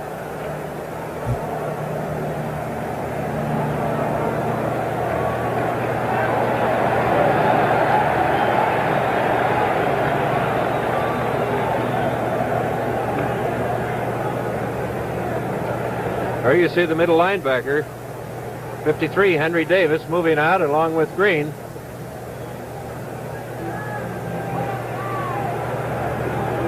Still talking the penalty over. I believe it will be offensive holding. And that big number 87 you saw in filling your screen in the replay was the culprit. And there it is, the holding signal, and it puts the ball back at the 14-yard line. It'll still be first down, but now with 24 yards to go.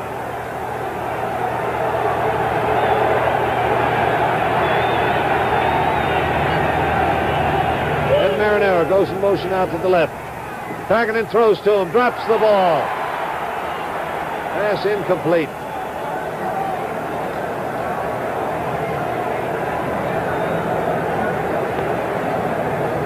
Second down, 24 yards to go for the Minnesota Vikings, back on their own 14-yard line. Second quarter, Baltimore leading the New England Patriots 7-0. And that was on a 40-yard pass, Marty Domris to Haverlack.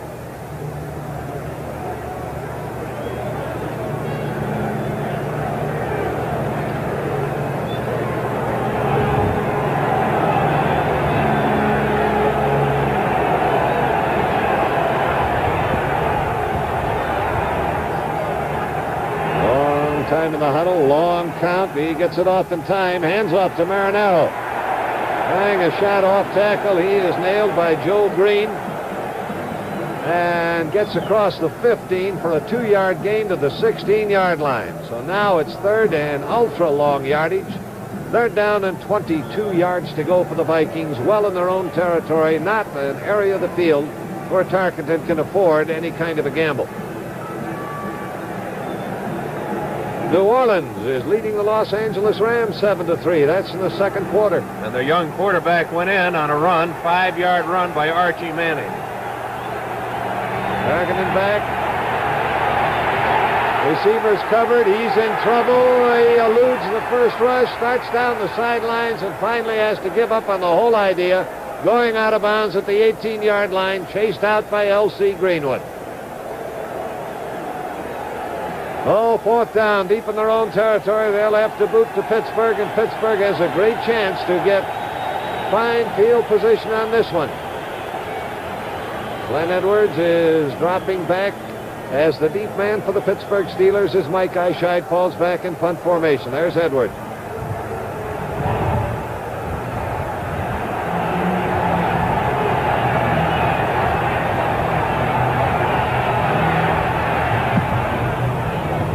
Eyeshide gets a lot of leg into that one. Edwards has to give ground back to the 26. Now he returns up 30, 40, 45. Heavy going. Down he goes. Fumble.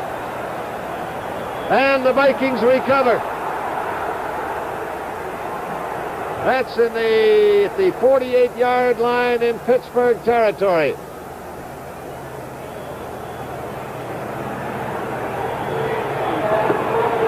And it's Jeff Wright coming up with the loose ball. Big break for the Vikings. So with the score, Pittsburgh 7, Minnesota 3. Let's pause for a moment. This is Dr. E.L. Gibson, Enterprise, Alabama, 83 years old, still practicing medicine. He drives a Ford Pinto, but that's not surprising. Doc Gibson started out in a rugged, reliable Ford car over half a century ago.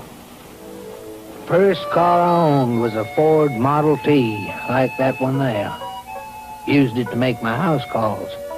That car took some licking, but it got me where I had to get. It's that same kind of car we had in mind when we built today's Ford Pinto, to stand up to rough roads, to take the worry out of the mud.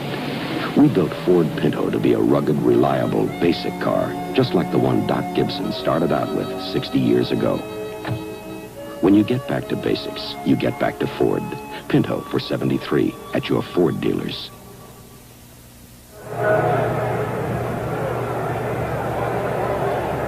Now the Vikings have the ball 48 yards away. A fumble recovery by Jeff Wright.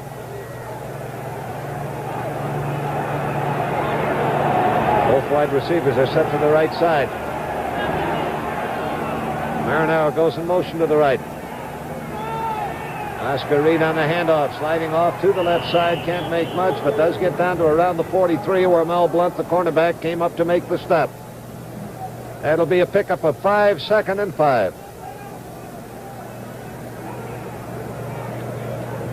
If there's going to be a turning point in this game away from the Steelers' steady hold on the lead, it would be on that fumbled punt. For the Steelers were looking at great field position after holding the Vikings in check deep in their own territory. But now the break swings to the Vikings. They have it 2nd down and 5. Osborne has come in at running back, replacing Marinaro. And Osborne gets the handoff. He's into the middle of the line and fights his way down inside the 40, close to first down territory. Tackle made by middle linebacker Henry Davis and L.C. Greenwood, number 68, the left end. From the end zone here, Joe Green over the center. He's blocked very well on that play. He's been in there all day. There's Henry Davis. Good driving action by Osborne. Sets up a short yardage situation, 3rd and about 1. Gilliam going out wide to the right side. Tight end blocking along the line, just one wide receiver. 3rd down the yard to go. The call is to Oscar Reed. He's got the first down and then some as he fights his way down to just inside the 30-yard line before John Rouser, the cornerback, was able to bring him down. Good blocking by Milt Sunday.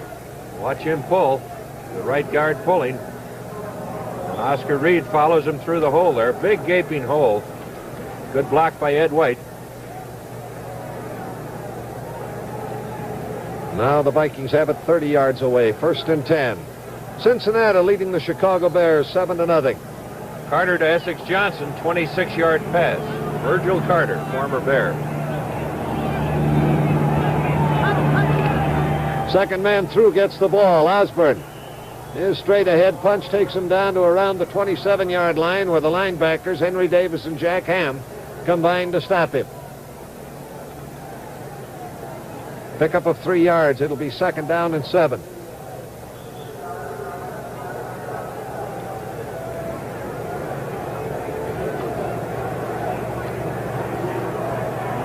John Henderson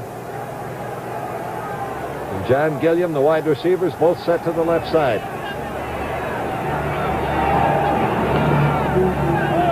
A reaching handoff to Osborne. Osborne fighting his way back just across the line of scrimmage, grounded at the 25 by John Rouser and Henry Davis. Only 2 on the play. It'll be 3rd and about 5 yards to go. The score in this game is 7-3. The Pittsburgh Steelers in front. That was the halftime score. Got a little better than 8 minutes to play in the 3rd quarter.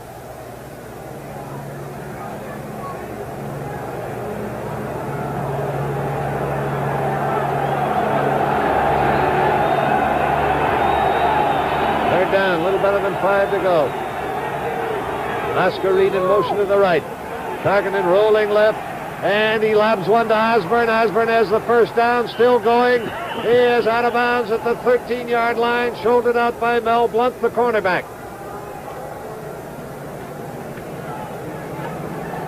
That half rollout pass, here it is again. Pretty tough to cover. He sends his back out in front of him. Tarkenton, very dangerous on the run, just lobs it over to Osborne. He's been completing that all day. 7 of them in the first half to Marinaro. Good running by Osborne after he catches the ball. Now they've got it 1st and 10 at the 13-yard line. Pittsburgh 7, Minnesota 3. Henderson wide to the right, Gilliam wide to the left.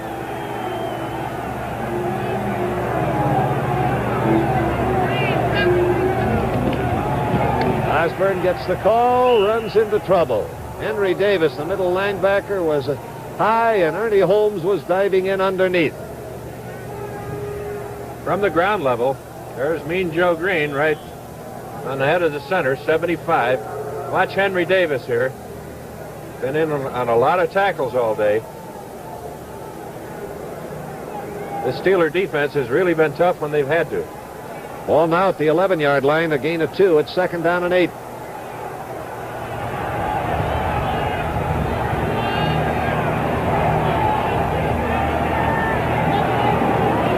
First back through Oscar Reed, moving out of the eye, and he's able to punch his way down to around the 7-yard line before he's all down.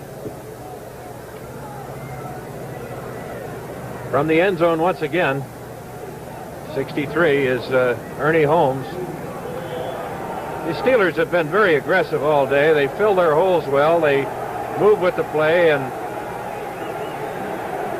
here comes Stu Voigt in. Now he's going out. And I don't believe you can do that, Jack. He's got to stay in for a play. All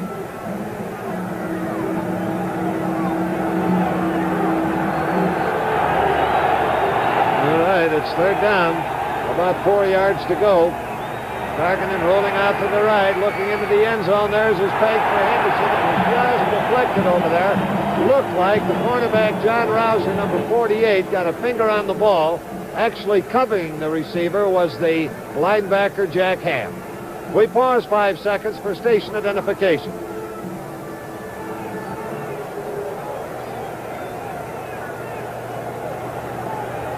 So on 4th down from the 7-yard line, field goal attempt by Fred Cox.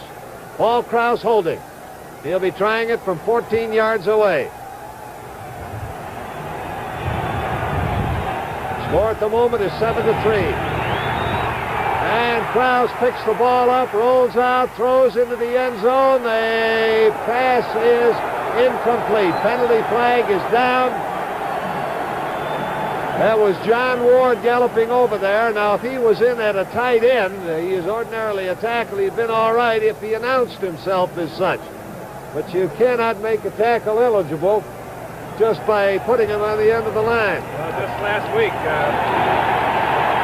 Pittsburgh Steelers scored. Jerry Mullins was in at tight end. He announced himself. Oh, Krause having trouble. There's the fake field goal. I believe that was intentional, Jack. It was a pass all the way. There you see 72. John Ward down there coming across. Can't handle the ball. And that is the call. So with the score, Pittsburgh 7 and Minnesota 3. Let's pause for a moment. When Teresa Elak's home caught fire, she was covered by Fireman's Fund Homeowners Insurance. Lady playing games of children. When Gary Palmer's plant was broken into, he was covered by Fireman's Fund Business Insurance. When Carol Wood's car was wrecked, our auto insurance covered her. In fact, this hat covers people for just about every business or personal insurance need. And if it didn't, they wouldn't be laughing now. Fireman's Fund American in the yellow pages. When you live by the watch, every minute counts. I know, I'm Pat Summerall. In my line of work, you try to save time, even when you shave. So today, I use the Sunbeam Shave Master Shaver. Watch. It's got a handle that's all business. A unique shaving system that shaves whiskers with 6 carbon steel blades for a really close shave, and a trimmer for sideburns. The Sunbeam Shave Master Shaver. Clean, smooth, fast. Repeat, fast. I don't have time for anything else. Well, another drive by the Vikings falls short of its mark as Minnesota continues to pile up the statistics. But Pittsburgh has the lead, 7-3. 4th down pass, incomplete as it was in the end zone, has brought the ball out to the 20-yard line. Franco Davis blasting into the middle is taking it out to the 25. Carl Eller making the stop. From our ground level again, rookie Franco Harris. There you see the trap play with 57 coming around the left guard. Sam Davis. Franco Harris is a power runner, 6'2", 230 pounds.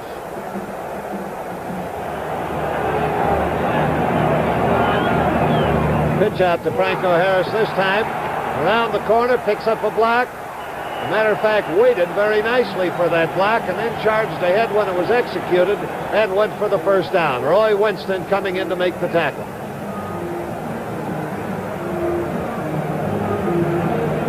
Third quarter, Cleveland 17-10 over Buffalo. They are tied with these Steelers in the AFC Central. And they scored. Cleveland scored on a 1-yard run by Ken Brown. First down now for the Pittsburgh Steelers at their own 34.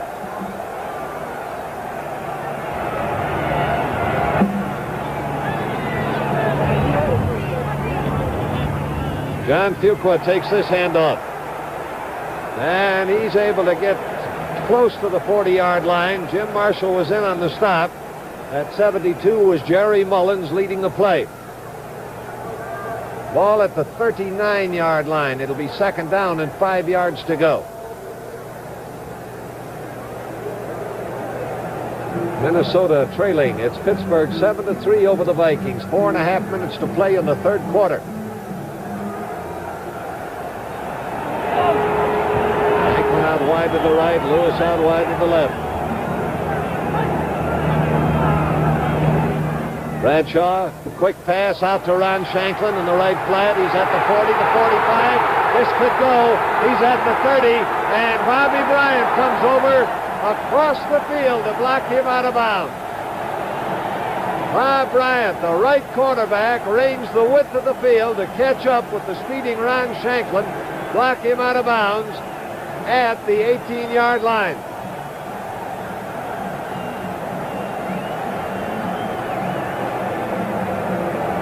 .43 yards on the play. And Shanklin can really run with that ball after he gets it.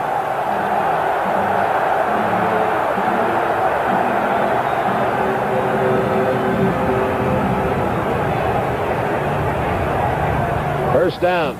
Pitch out. Fuqua with the ball, but cannot get his footing. It is not raining now, but it's been raining through the game, and that carpet has gotten a bit slippery. Drop down for a loss back around the 22-yard line. That'll be a loss of 4, and it'll be second down and 14.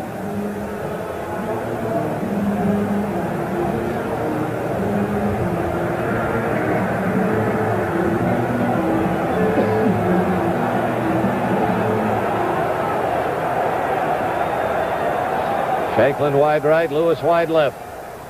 Second down, 14 yards to go for the Steelers. And on a delay, they give it to John Fuqua. And Fuqua punching through, gets it back to around the 17, 18-yard line. Alan Page in on the tackle for Minnesota.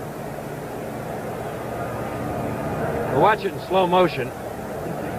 There's a delayed draw. Goes off the weak side.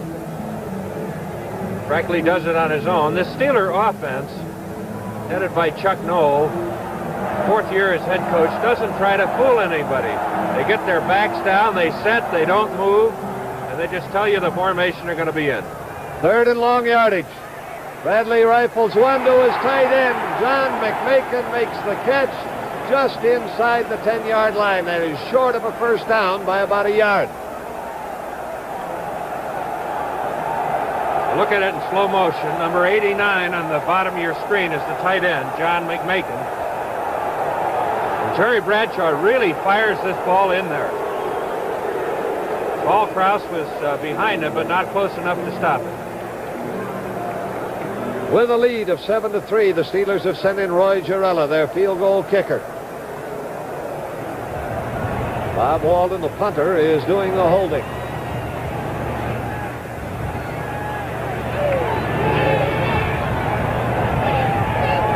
Field goal attempted from 17 yards.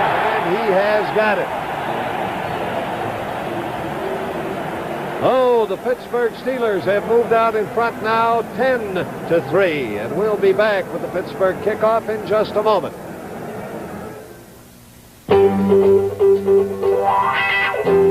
You may never come face to face with an avalanche, but if you drive in winter, then you're the reason Firestone makes the all-position Town and Country, the people tire for winter, with 3 separate tread sections built into one tough winter tire.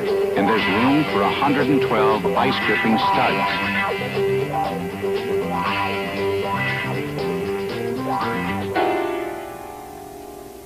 This tire will not only give you good mileage and stability, it can pull you out of deep snow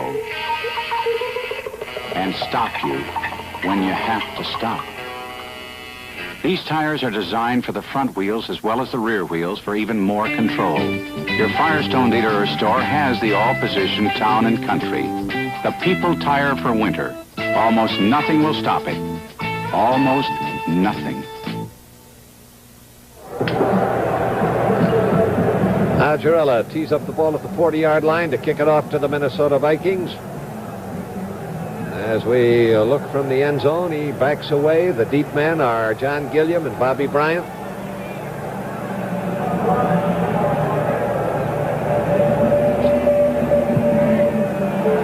Ball is given a ride to Gilliam over near the sidelines, and did it get out of bounds? No, it did not. It just cut inside the corner flag, and it will be 1st and 10 for Minnesota at their own 20. CBS has 2 outstanding bowl games on tap for you this year. In the Sun Bowl, North Carolina meets Texas Tech. That'll be Saturday, December 30th at 1 p.m. Eastern Time. Then on New Year's Day, Monday, January 1st, unbeaten Alabama races Texas in the Cotton Bowl at 2 p.m. Eastern Time. Here we go with the Vikings now. Trailing 10-3, getting the ball 1st and 10 at their own 20-yard line. A quick punt over the middle. Taken over there by Stu Voigt, the tight end. His forward progress reached the 26-yard line when he was hauled in by John Rouser, the cornerback. 2nd down and 4.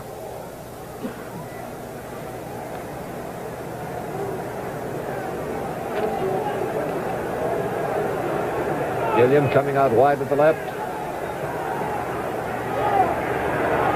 And belting through is Oscar Reed. He's able to get that ball out across the 30. That's enough for a 1st down. Mike Wagner on the tackle. We'll look at it again. There goes Oscar Reed. Good hole up the middle. The Steeler defense is stubborn. They're not giving up big chunks of yardage.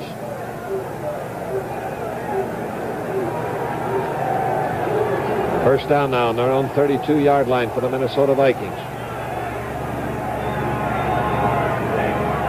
Tarkinen fakes a quick pop, lets it go long, and Gilliam had overrun the ball. Couldn't get back to field the ball. Coming in on the rush was Dwight White. Covering on the pass was Mike Wagner. Oh, it's 2nd and 10. Washington 14, Green Bay 13. And Green Bay has just scored on a MacArthur Lane 6-yard run. There's 12 minutes and 39 seconds remaining in the 4th period. And what an important game this is for the Detroit and Minnesota fans listening in, Jack, that Washington-Green Bay game. Now they've got Gilliam and Henderson both swung wide to the left on a 2nd and 10. Dave Osborne gets the nod. He goes into the middle of the line and runs into nothing but trouble in the person of Henry Davis, number 53, the middle linebacker.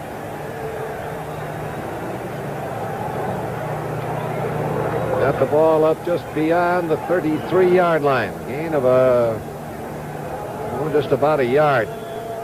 It'll be 3rd and a shade less than 9 yards to go. And Pittsburgh has gone to their 5 deep backs. They've taken out the middle linebacker Davis and put in 27 Glenn Edwards. Tarkinen throws. The pass is completed but short of a 1st down. Oscar Reed gathering in that ball and stopped immediately in the area of the 38-yard line by Jack Ham. This is a straight 4-man rush. Jack Ham, middle linebacker, left linebacker is out there and is all over the receiver. Oh, the Pittsburgh defense has done it again. Minnesota will have to boot the ball. Glenn Edwards is dropping back. He'll receive the punt for the Pittsburgh Steelers. The score is 10-3. Pittsburgh in front. And the Minnesota Vikings are going to take a timeout.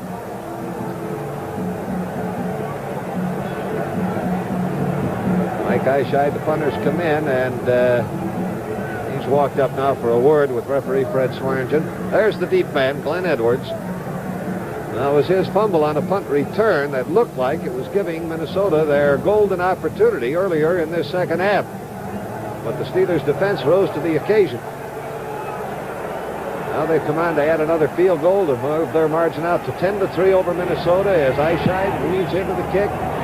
Lifts one high in the air. Edwards backs away. He's going to let it bounce. It takes a Minnesota roll down inside the 20 and is coming to a halt at the sideline at the 15-yard line.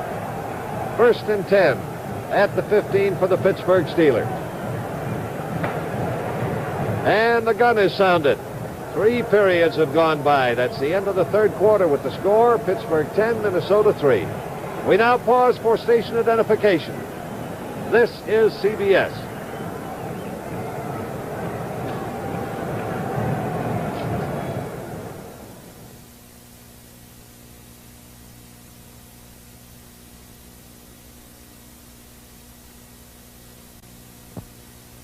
I'm Will Lanier of the Kansas City Chiefs. Every player hopes that someday he'll be part of the Pro Football Hall of Fame. I know I do. But there's something here for everyone, young and old, male and female. The enshrinement area, great movies, treasured relics of the past. Why don't you plan a visit next time you're in the area? The Pro Football Hall of Fame is located in Canton, Ohio, right off Interstate 77. 77. Wasn't that Red Grange's number?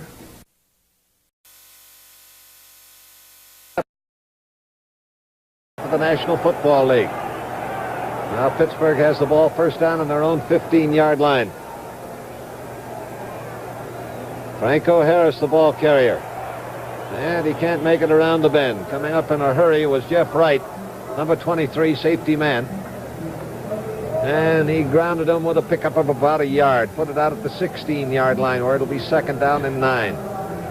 Been a defensive struggle between these teams, and they both have shown creditable defenses. Franco Harris has been ripping the league apart, has 49 yards in 11 carries.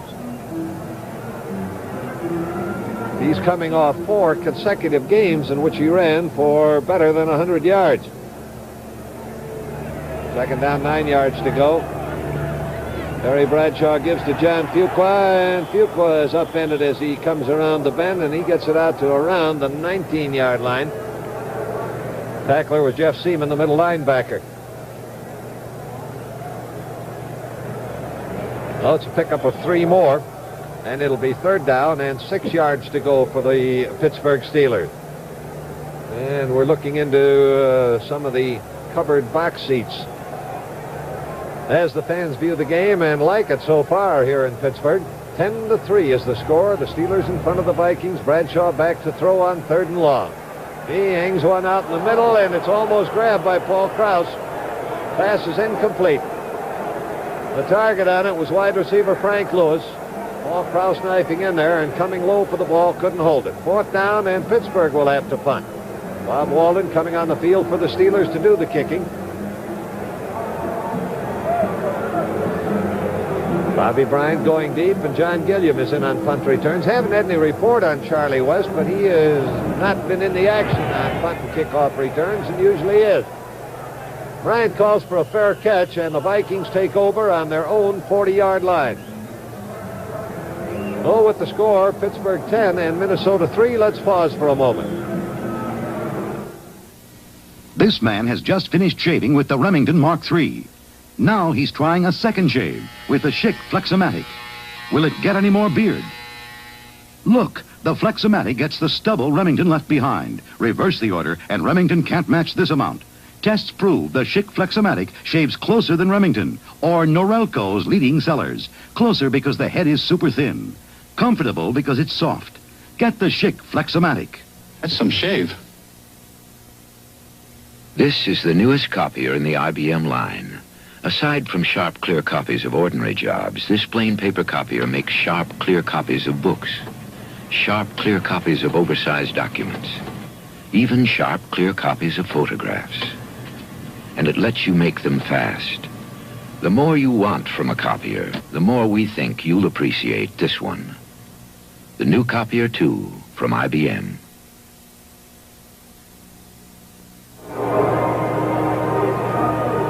Jack Drees with George Connor as we are now showing 13 minutes and 34 seconds left in the game. The Vikings taking the ball on their own 41. And I think it's safe to say that this is a series on which the Vikings pretty much have to score. That's Osborne in motion out to the left. Oscar Reed taking the handoff and trying to spin his way clear. He can't get out of the grasp of middle linebacker Henry Davis, and he is stopped at the 42, a 1-yard gain. From the end zone here with the man in motion going to the right, Reed goes to the left. Good Steeler defense once again. Number 53 has been in there all day, Henry Davis. They've had good pursuit. The Vikings, Jack, have moved the ball well all day, but when they get down near the goal line in the first period, the Steelers held them on 4th and short yardage. They missed a snap from center and a field goal, and then a fake field goal didn't work. So they've had their opportunities. Osborne going wide to the left. Tarkenton rolling right. And he flips one out to Oscar Reed, is at the 45, and then out of bounds at the 47-yard line. A gain of 5. It'll be 3rd and 4. Jack Ham, the linebacker, was over to get him out of bounds. Fourth quarter. Look at this. The New York Giants 55-10 over Philadelphia. Boy, they're really giving it to poor old Philly. Randy Johnson, second quarterback, to Don Herman, a pass.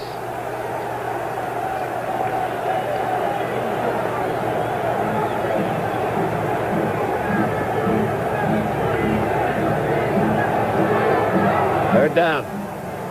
About 4 yards to go. Minnesota has the ball short of their own 47-yard line. Oscar Reed goes in motion right. Both wide receivers set to the left. That's where Tarkenton is rolling. Around the bend and just barely behind the line of scrimmage. He lofts one to Gilliam. Almost intercepted. And the pass is incomplete. That was Mike Wagner, number 23, who almost got that ball. Tarkenton rolling once again. He's wide open out here. He must be under instructions not to run. He only had 5 yards. See the opening he had. Throws it in a crowd, and Mike Wagner and Ralph Anderson are down there. It was intended for Gilliam, almost intercepted. And once again, Minnesota has to punt. Glenn Edwards is deep. Mike Eyeshide kicking.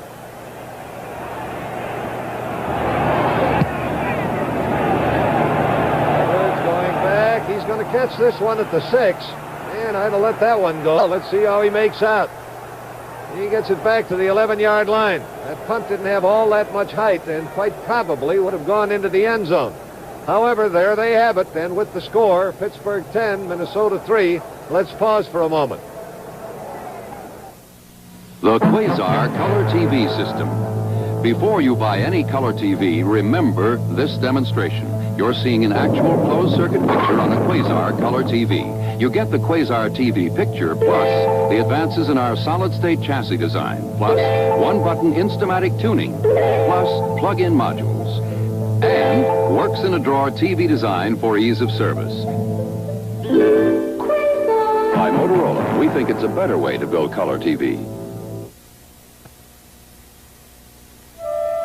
When man was first trying out his wings, Pabst Blue Ribbon beer was there. Blue Ribbon was brewed for men who really like beer. Pabst is the only beer in America with good old-time flavor because it's still brewed the old-time premium way. Original Pabst Blue Ribbon beer, brewed by the first of the great Milwaukee brewers.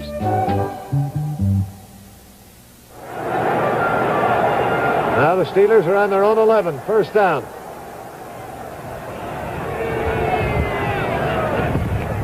Franco Harris gets the call. Comes into the middle of the line.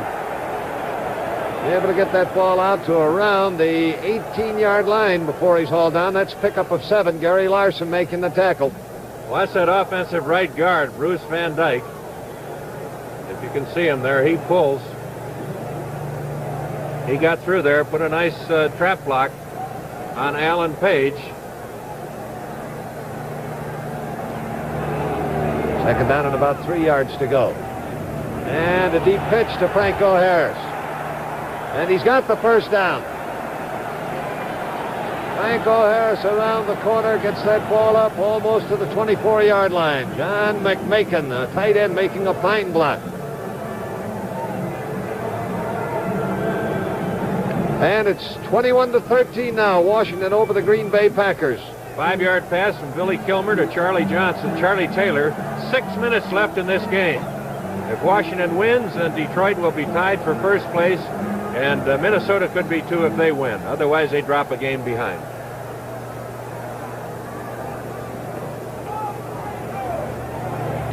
Bradshaw pitches out to John Fuqua.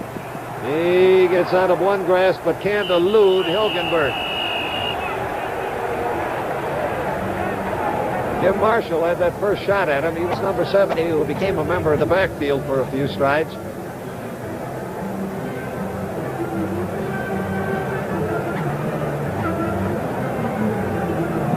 Here is Cleveland tied with these Pittsburgh Steelers for the Central Division AFC lead, 24-10 over Buffalo. And they scored. Dick Roman scored on a 37-yard interception.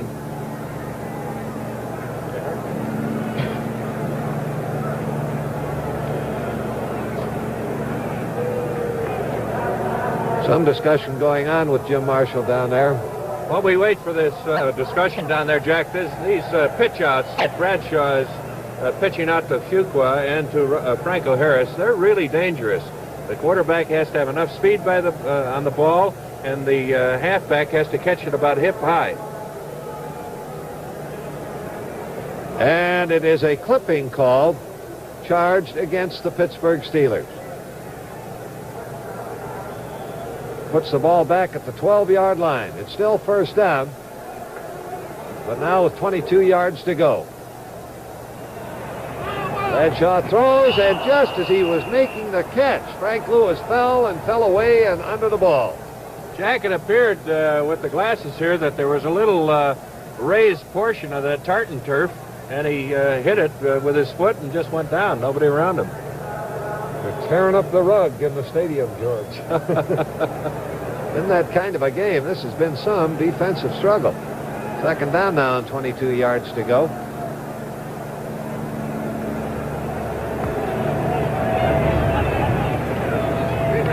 Bradshaw gives it on a deep end around to his wide receiver, Frank Lewis. And Lewis is out to the 20, tears loose from a tackle. Cannot make the first down, but he's out of bounds, improving field position considerably up at the 28-yard line. Jeff Wright finally got him out of bounds. They've got to get to the 34 for a first down. Bob Lertzema is in there at defensive left end. He had a shot at him back there, but missed him. Pretty tough for a big man like Lertzema to catch a mobile, fast wingback like Frank Lewis. Lewis is taken out for a breather now, and Al Young is in at the wide receiver. He's coming wide to the left. Where's number 31? Third down, 4 yards, third down, and about 6 yards to go. Bradshaw back to throw and hit. Blindsided and down. Lertzema was a little mad at himself for missing that last tackle, and he really poured over Jerry Mullins. There you see number 75 out there at left end, Bob Lertzema. Oh, it'll force the Steelers to punt. And New Orleans holding on to a squeaky lead over Los Angeles. That ball game is at 7-6. And Los Angeles has scored on a 31-yard field goal by David Ray. Fourth down now and 14 yards to go. Bob Walden to do the punting. Bobby Bryant is deep for Minnesota. Walden hangs a beauty high in the air, and it's taken by Bryant at his own 28. He's across the 30, but he is outnumbered. And they drop him in the area of the 33-yard line. That was John McMakin, tight end, and in on the special team, coming down to make the stop. Good punt by Walden. Watch this coverage here. John McMakin, 89, coming in there underneath, causing him to trip, and good coverage by his teammates. Gives Minnesota first down on their own 32. They've got a little better than 10 minutes left to play in the game, and it's 10-3 in favor of the Pittsburgh Steelers. Tarkenton going for the sideline, and Gilliam steals the ball away from the defender. Got a blocker in front of him, and he can't quite make it to the end zone. Mike Wagner was fighting off the blocker, and Ralph Anderson was number 49 coming up to get him from behind and stop him at the 5. Tarkenton faking the play action again.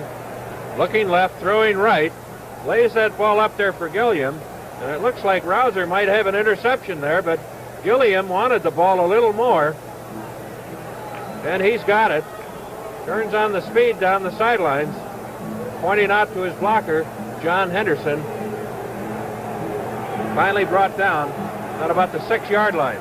A gain of 63 yards on that thrust. First and goal to go. Osborne and Reed are the running backs. Tarkenton's going to the air. There's his flip to his tight end, Stu Voigt, who was virtually unmolested. The only one close to him was tackle Joe Green as he galloped into the end zone for the touchdown. Tarkenton finally decided he can't run it over. Fakes to the left. Now Stu Voigt was lined up at left end. He pulled an end around and then Tarkenton threw to him. Quite a tricky play for first and goal on the 6-yard line. Now the Vikings are suddenly very much back in this ball game after they had experienced an afternoon of frustration. Here's the try for point by Fred Cox, and that kick is good. Now the score is knotted at Pittsburgh 10 and Minnesota 10, and we'll be back with the Vikings kickoff in just a moment. Jaguar XJ6 sedan, a truly well-made luxury car for around $9,000. The new 1973 Ford LTD Brougham, a truly quiet luxury car priced thousands less. Quiet is the sound of a well-made car. The Jaguar's a bit more powerful, of course. Well, you'd expect that for the money. Four-wheel power disc brakes, cut pile carpeting. The LTD, front power disc brakes, cut pile carpeting too. Power steering, automatic transmission. Standard here too. Power window option. In LTD too, plus a power mini vent. You can have a reclining seat in the LTD. Now I'm sure your 5-passenger Jaguar is worth its price. Yet LTD offers the same kind of luxury features for thousands less. And it seats 6.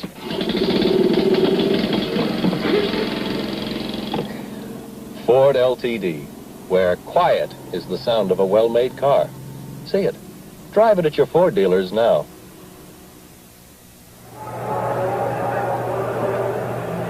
Now Fred Cox has it teed up on the 40. Steve Davis, number 35. Preston Pearson, number 26, the deep men. Ball game now a tie at 10 and 10. Kickoff on its way. A little better than 9 minutes left in the game. Pearson with the ball.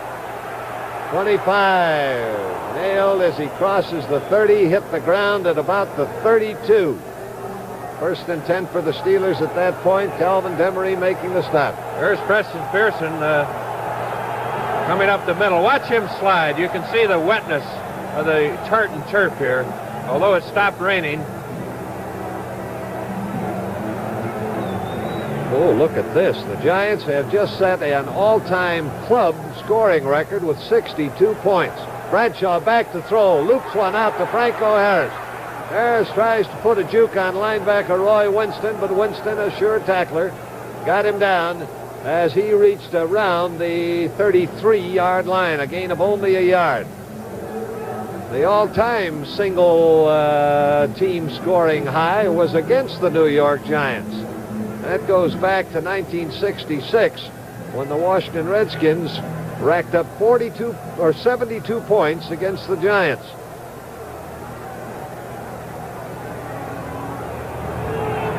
Second down now. About a yard to go, and Franco Harris storming into the middle gets it up to around the 38-yard line. 38 it is, and that'll be 3rd and 4. Bob Lurtzema making the stop for the Minnesota Vikings.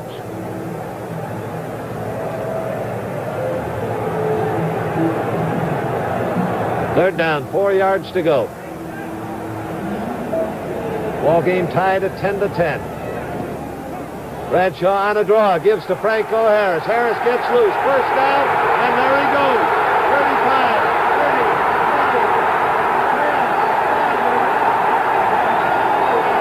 Play is stopped inside the 1-yard line. Bob Bryant and Paul Krause just did thwart a Pittsburgh touchdown. Here it is on 3rd and short yardage. Watch the draw. It's covered up the middle. With Gary Larson after him. He gets to the outside with good speed. There's a key block there on Nate Wright, 43. And it's not a foot race. Jeff Seaman does not have enough speed. 6'2", 230-pound Franco Harris. Finally caught by Bobby Bryant.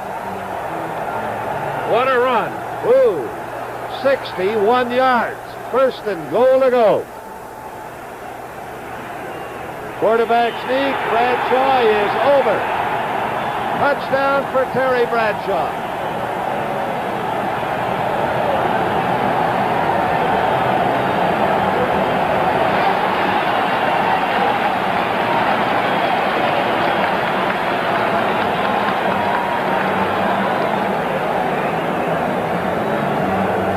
There it is again, up over the top. The ball has to pass the plane over the goal line, and it did. Now the try for the extra point. Well, his kick is blocked. Looked like Jeff Seaman, number 50, got in and nailed that. Let's check it on the replay. There's Gorilla. There's a big hand up there. It's Jeff Seaman, Seaman, number 50. There you can see him with his right hand in the air. And with that 61-yard gallop that set up that touchdown, Franco Harris now has 126 yards and 15 carries, his 5th consecutive 100-yard rushing game. He had been held pretty well in check by the Minnesota Vikings until that explosion. And now it's 16-10. And Pittsburgh will be kicking off to Minnesota.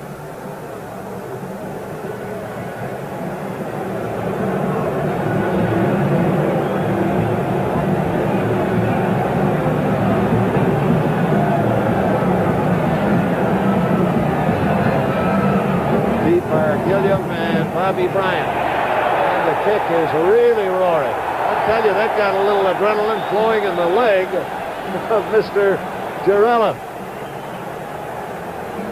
Next Sunday, CBS will bring you an NFL doubleheader with the Dallas Cowboys beating the St. Louis Cardinals in the second game. Now, preceding that, 5 games will be broadcast regionally. New York Giants at Cincinnati, Chicago at Minnesota, Detroit at Green Bay, Washington at Philadelphia, New Orleans at the New York Jets, so check your local listings for the game or games in your area. Here is Osborne trying it around the corner, caught from behind and dropped by Jack Ham, number 59, second-year man, and turning into an all-star linebacker. From the end zone, Dave Osborne taking the handoff. Watch this Jack Ham, second-year man, coming in behind Ed White. And what a game he's played defensively. Second-year man from Penn State. Second down and 13 yards to go now. Driving it back to wing one. On its way for Henderson, and it is broken up and incomplete. Hal Blunt, the cornerback, swarming in there to bat that ball to the ground. Third down and 13 yards to go. Once again from the end zone, Tarkenton is not trying to pump fake. His receivers are covered. I think it's throwing his timing off. Now that could have been intercepted. It bounced off the chest of John Henderson, and he almost got it there. Big down for the Vikings. Third long yardage. A little better than 6.5 minutes to play in the game. Oh, does Tarkenton need this one? He's in trouble, and they've got it. That was Dwight White, number 78, defensive end, coming in to get Tarkenton and drop him back at the 7-yard line. Fourth down at their own 7.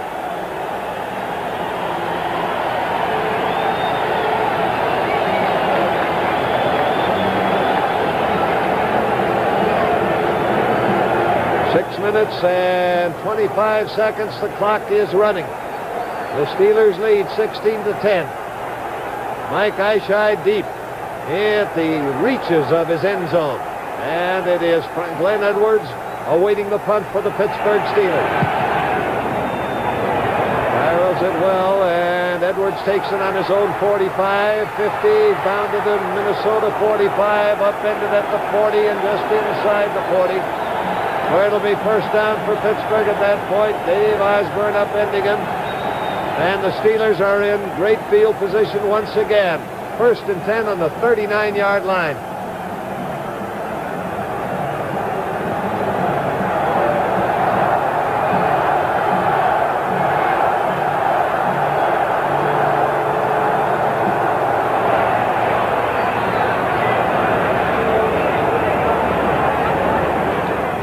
Franco Harris gets the call into the middle.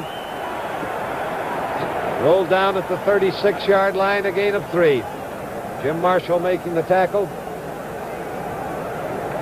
129 yards now and 16 carries for Franco Harris.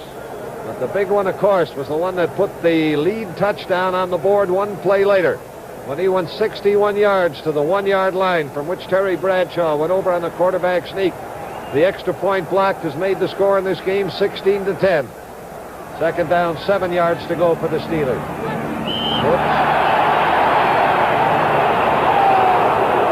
Sam Davis, number 57.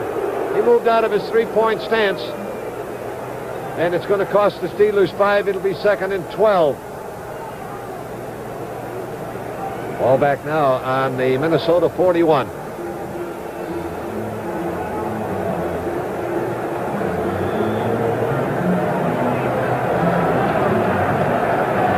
Don Shanklin out wide to the right. Frank Lewis wide left. John Fuqua. Franco Harris, the running backs. Quarterback sneak, and Bradshaw pops through the middle and got right at 5 yards. Alan Page, the right tackle, was wrestling him around. A little short. He's not quite at the 36-yard line. From the end zone here, you can see the spacing there between the two tackles. The center fires out against the middle linebacker, Seaman, but the quickness of Alan Page was too much, and he caught Bradshaw after a couple of yards gain. Well, it's third down now and a shade less than 8 yards to go. Bradshaw straight back, good protection. There's his target. Shanklin is open, and the ball bounced off the numbers. It may have been bothered a bit by Nate Wright, the cornerback, getting back in a hurry. He may have deflected it. Good blocking here. Plenty of time. It looks like Shanklin is wide open, but watch 43, Nate Wright, come in from the left corner and get a hand on the ball. There it is right there. Gets his right hand on the ball. It appeared that Shanklin was wide open. Now Roy Girello with a field goal attempt from 44 yards away. And it's kind of a low liner that skitters through the end zone for a touchback. It is no good. And it'll be Minnesota's ball, 1st and 10 on the 20. Now that blocked extra point still is there as a tantalizing morsel for the Minnesota Vikings. They have a chance to win if they can get a touchdown and an extra point. They have 4 minutes and 20 seconds left in this game. They're starting at their own 20. They have used up a timeout. They have 2 remaining.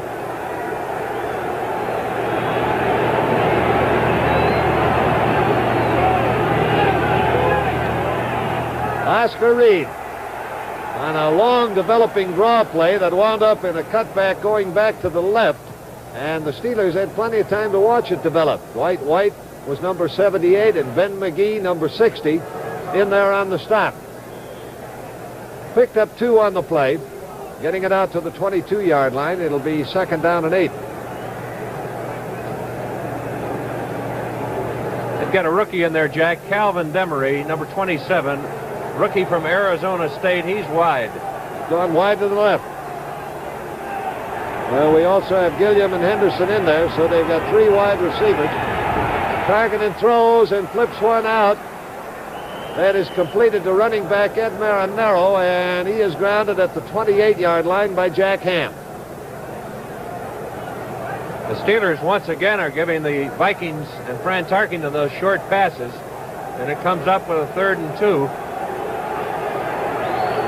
Clock is running. We're getting near the 3-minute mark as remaining in the game.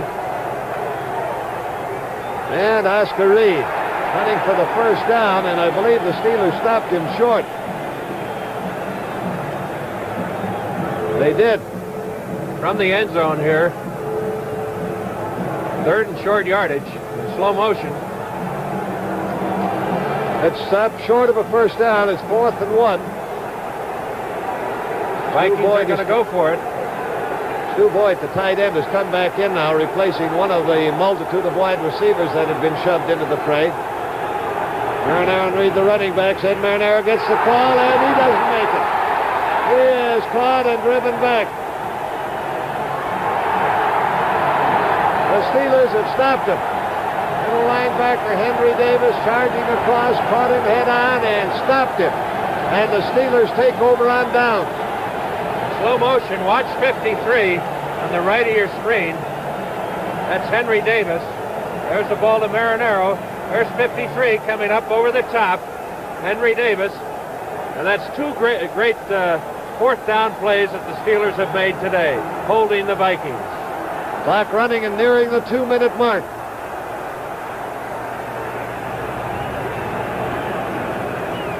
Bootleg with Terry Bradshaw carrying. He's around the corner, over near the sidelines, goes out of bounds at the 22-yard line, ushered out by Jeff Wright.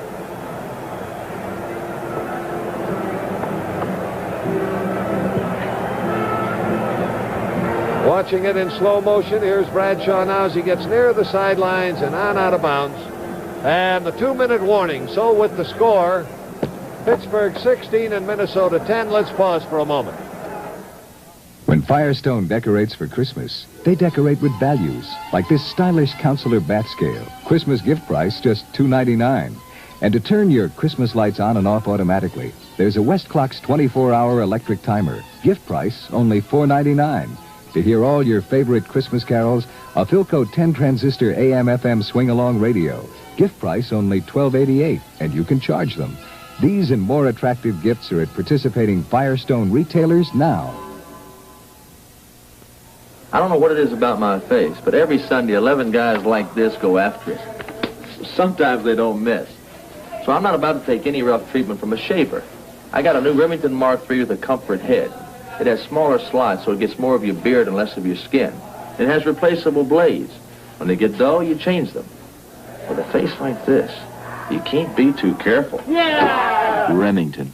We made the close shave comfortable.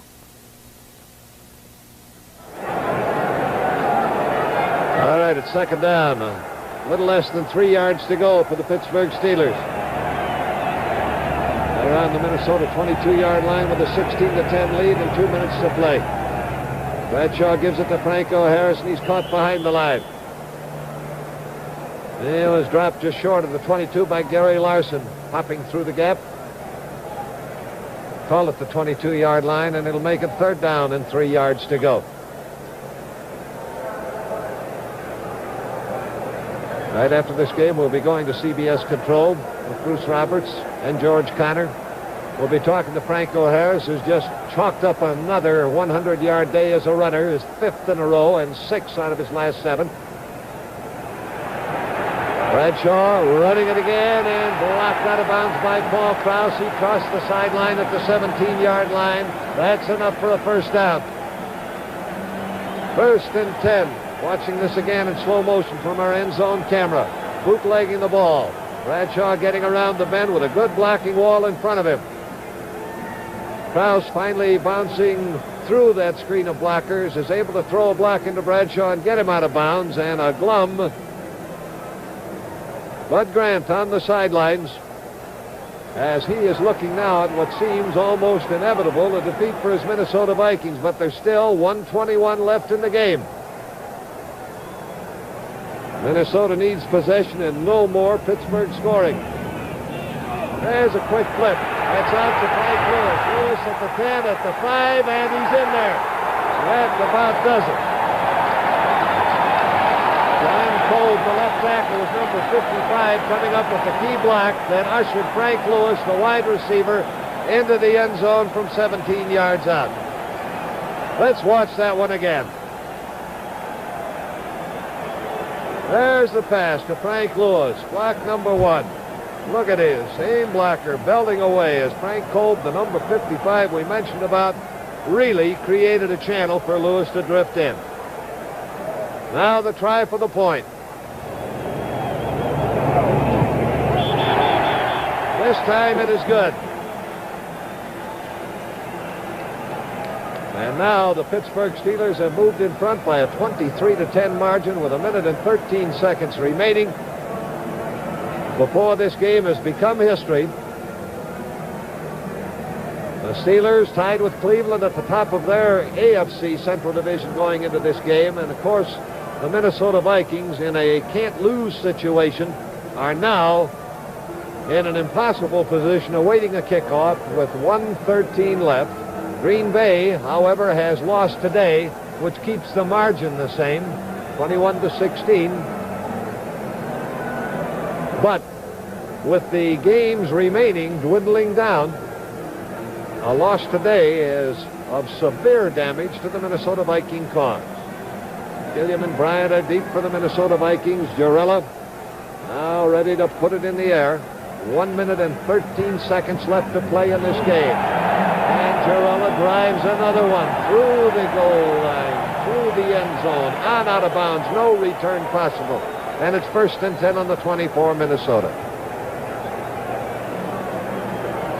Here's Gilliam, who was back deep on that one. Coming up now to join the huddle as a wide receiver.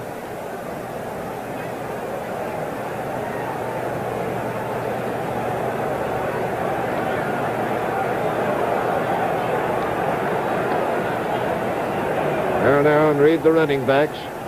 Tarkenton cannot be thinking run now. He throws on the screen to Marinero. First screen they've tried today. 30, 35, and Marinero is down just across the 35-yard line by Mike Wagner. Down in bounds, so the clock is running. Down to 55 seconds and going. Remember, the Minnesota Vikings have used up a timeout. Well, they have 2 remaining. They've got the ball now at the 36, 1st down. Tarkenton back to throw once more over near the sidelines. Pegs it complete to Stu Boyd, his tight end. And Boyd is out of bounds to stop the clock at the 44-yard line.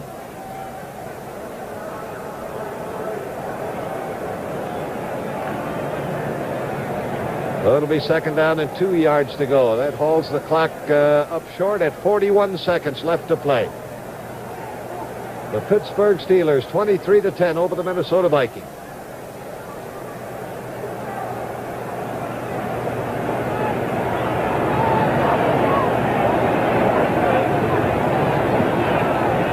Tarkenton back, and he pegs a pass incomplete, intended for rookie Calvin Demery.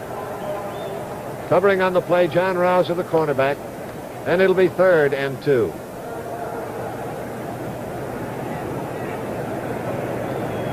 38 seconds left to play.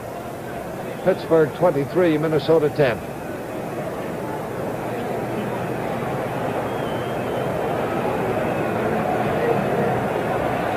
Remember, stay tuned for Pro Football Report immediately following this game with Bruce Roberts and George Connor. Scores of all the action. There is an attempt at a screen to Oscar Reed, but he was a little deep for the screen and didn't have much in the way of blocking. He is shouldered out of bounds at the 47-yard line by Jack Ham with some help from Craig Hanneman. That's enough for a 1st down. 1st and 10 at the 47, well, call it the 46-yard line. It's just barely across the 46. 32 seconds left to play.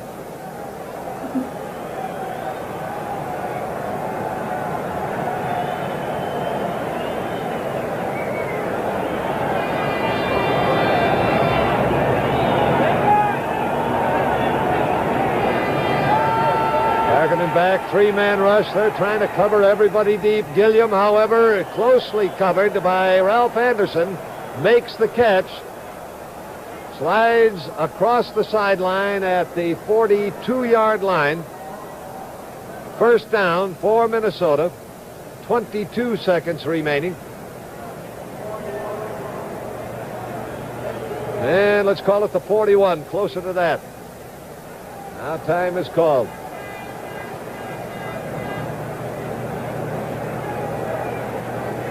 22 seconds left. Minnesota picking up another 1st down. 1st downs will be relatively easy to come by because the Steelers are dropping everybody back, guarding against the bomb from Fran Tarkenton, and quite content to let him pick up midfield yardage. That has now brought the ball to the Pittsburgh Steelers' 41-yard line. Tarkenton over to the sidelines, is returning now to the Minnesota huddle.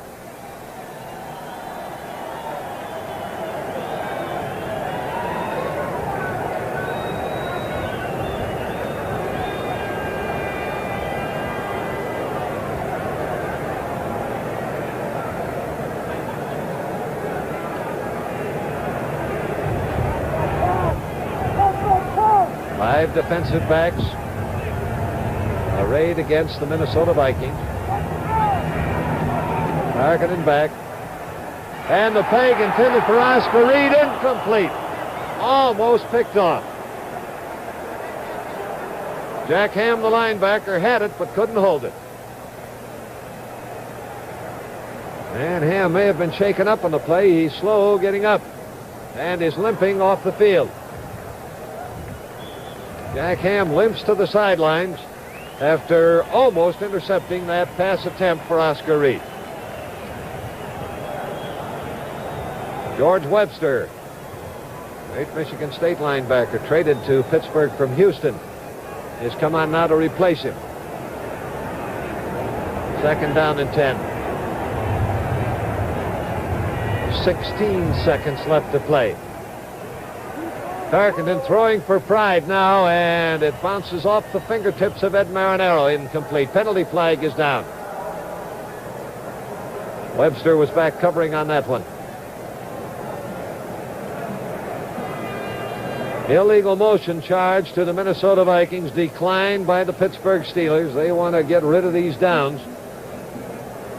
Well, that's going to make it 3rd and 10. 12 seconds left to play. Jack Ham being assisted now along the sidelines back toward the dressing room and needing some help to walk. He is limping badly on that right leg. That would be a severe loss for this Pittsburgh team if he's not available in the ensuing weeks. Tarkenton throws for the sideline to Gilliam. He's got it, and Gilliam steps out of bounds at around the 31-yard line. That'll be short of a 1st down, maybe. Closer to the 32 than the 31 where he hit the sidelines. Seeing where it's spotted now. 8 seconds left to play. 4th down, about a foot to go.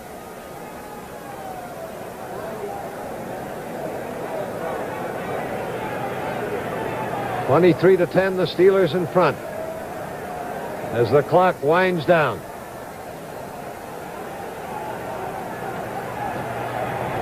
Tarkenton tries the bomb to Gilliam, broken up and intercepted. That went off the fingertips of Edwards to be caught by John Rouser. He's back to the 20, 25, and they haul him down at the 28 as the clock runs out, and the Steelers with an inspired defense and then a climactic run from their brilliant rookie Franco Harris of 61 yards to set up the clinching touchdown have defeated the Minnesota Vikings and put this game on ice 23-10. This was some rugged and demanding contest here today. And the Steelers hold their place level with Cleveland at the top of the AFC Central standings. For the Minnesota Vikings, this, despite a Green Bay loss, a crushing one to them. Well, they needed to pretty much win them all. They came into this game with a 4-game winning streak, including an explosive 45-41 victory over Los Angeles a week ago. And now, almost on cue, a torrent of rain opens up after a nearly rainless second half on Three Rivers Stadium in Pittsburgh. So the game is over as the rain comes down. And now we take you to Bruce Roberts in CBS Control for Pro Football Report. Thank you very much, Jack, and welcome to the Pro Football Report. George Connor and I will be talking to the two Pittsburgh Steeler heroes, Franco Harris and Mean Joe Green, and get their reaction. It should be something to Pittsburgh's 23-10 win over the Minnesota Vikings here at Three Rivers Stadium in Pittsburgh this afternoon. We'll take a look at all the scores. The big one, of course, the Giants-Philadelphia. In that game, the Giants broke the team all-time scoring mark. They scored 62 against the Philadelphia Eagles. The Browns rallied from a 10-point deficit, and they beat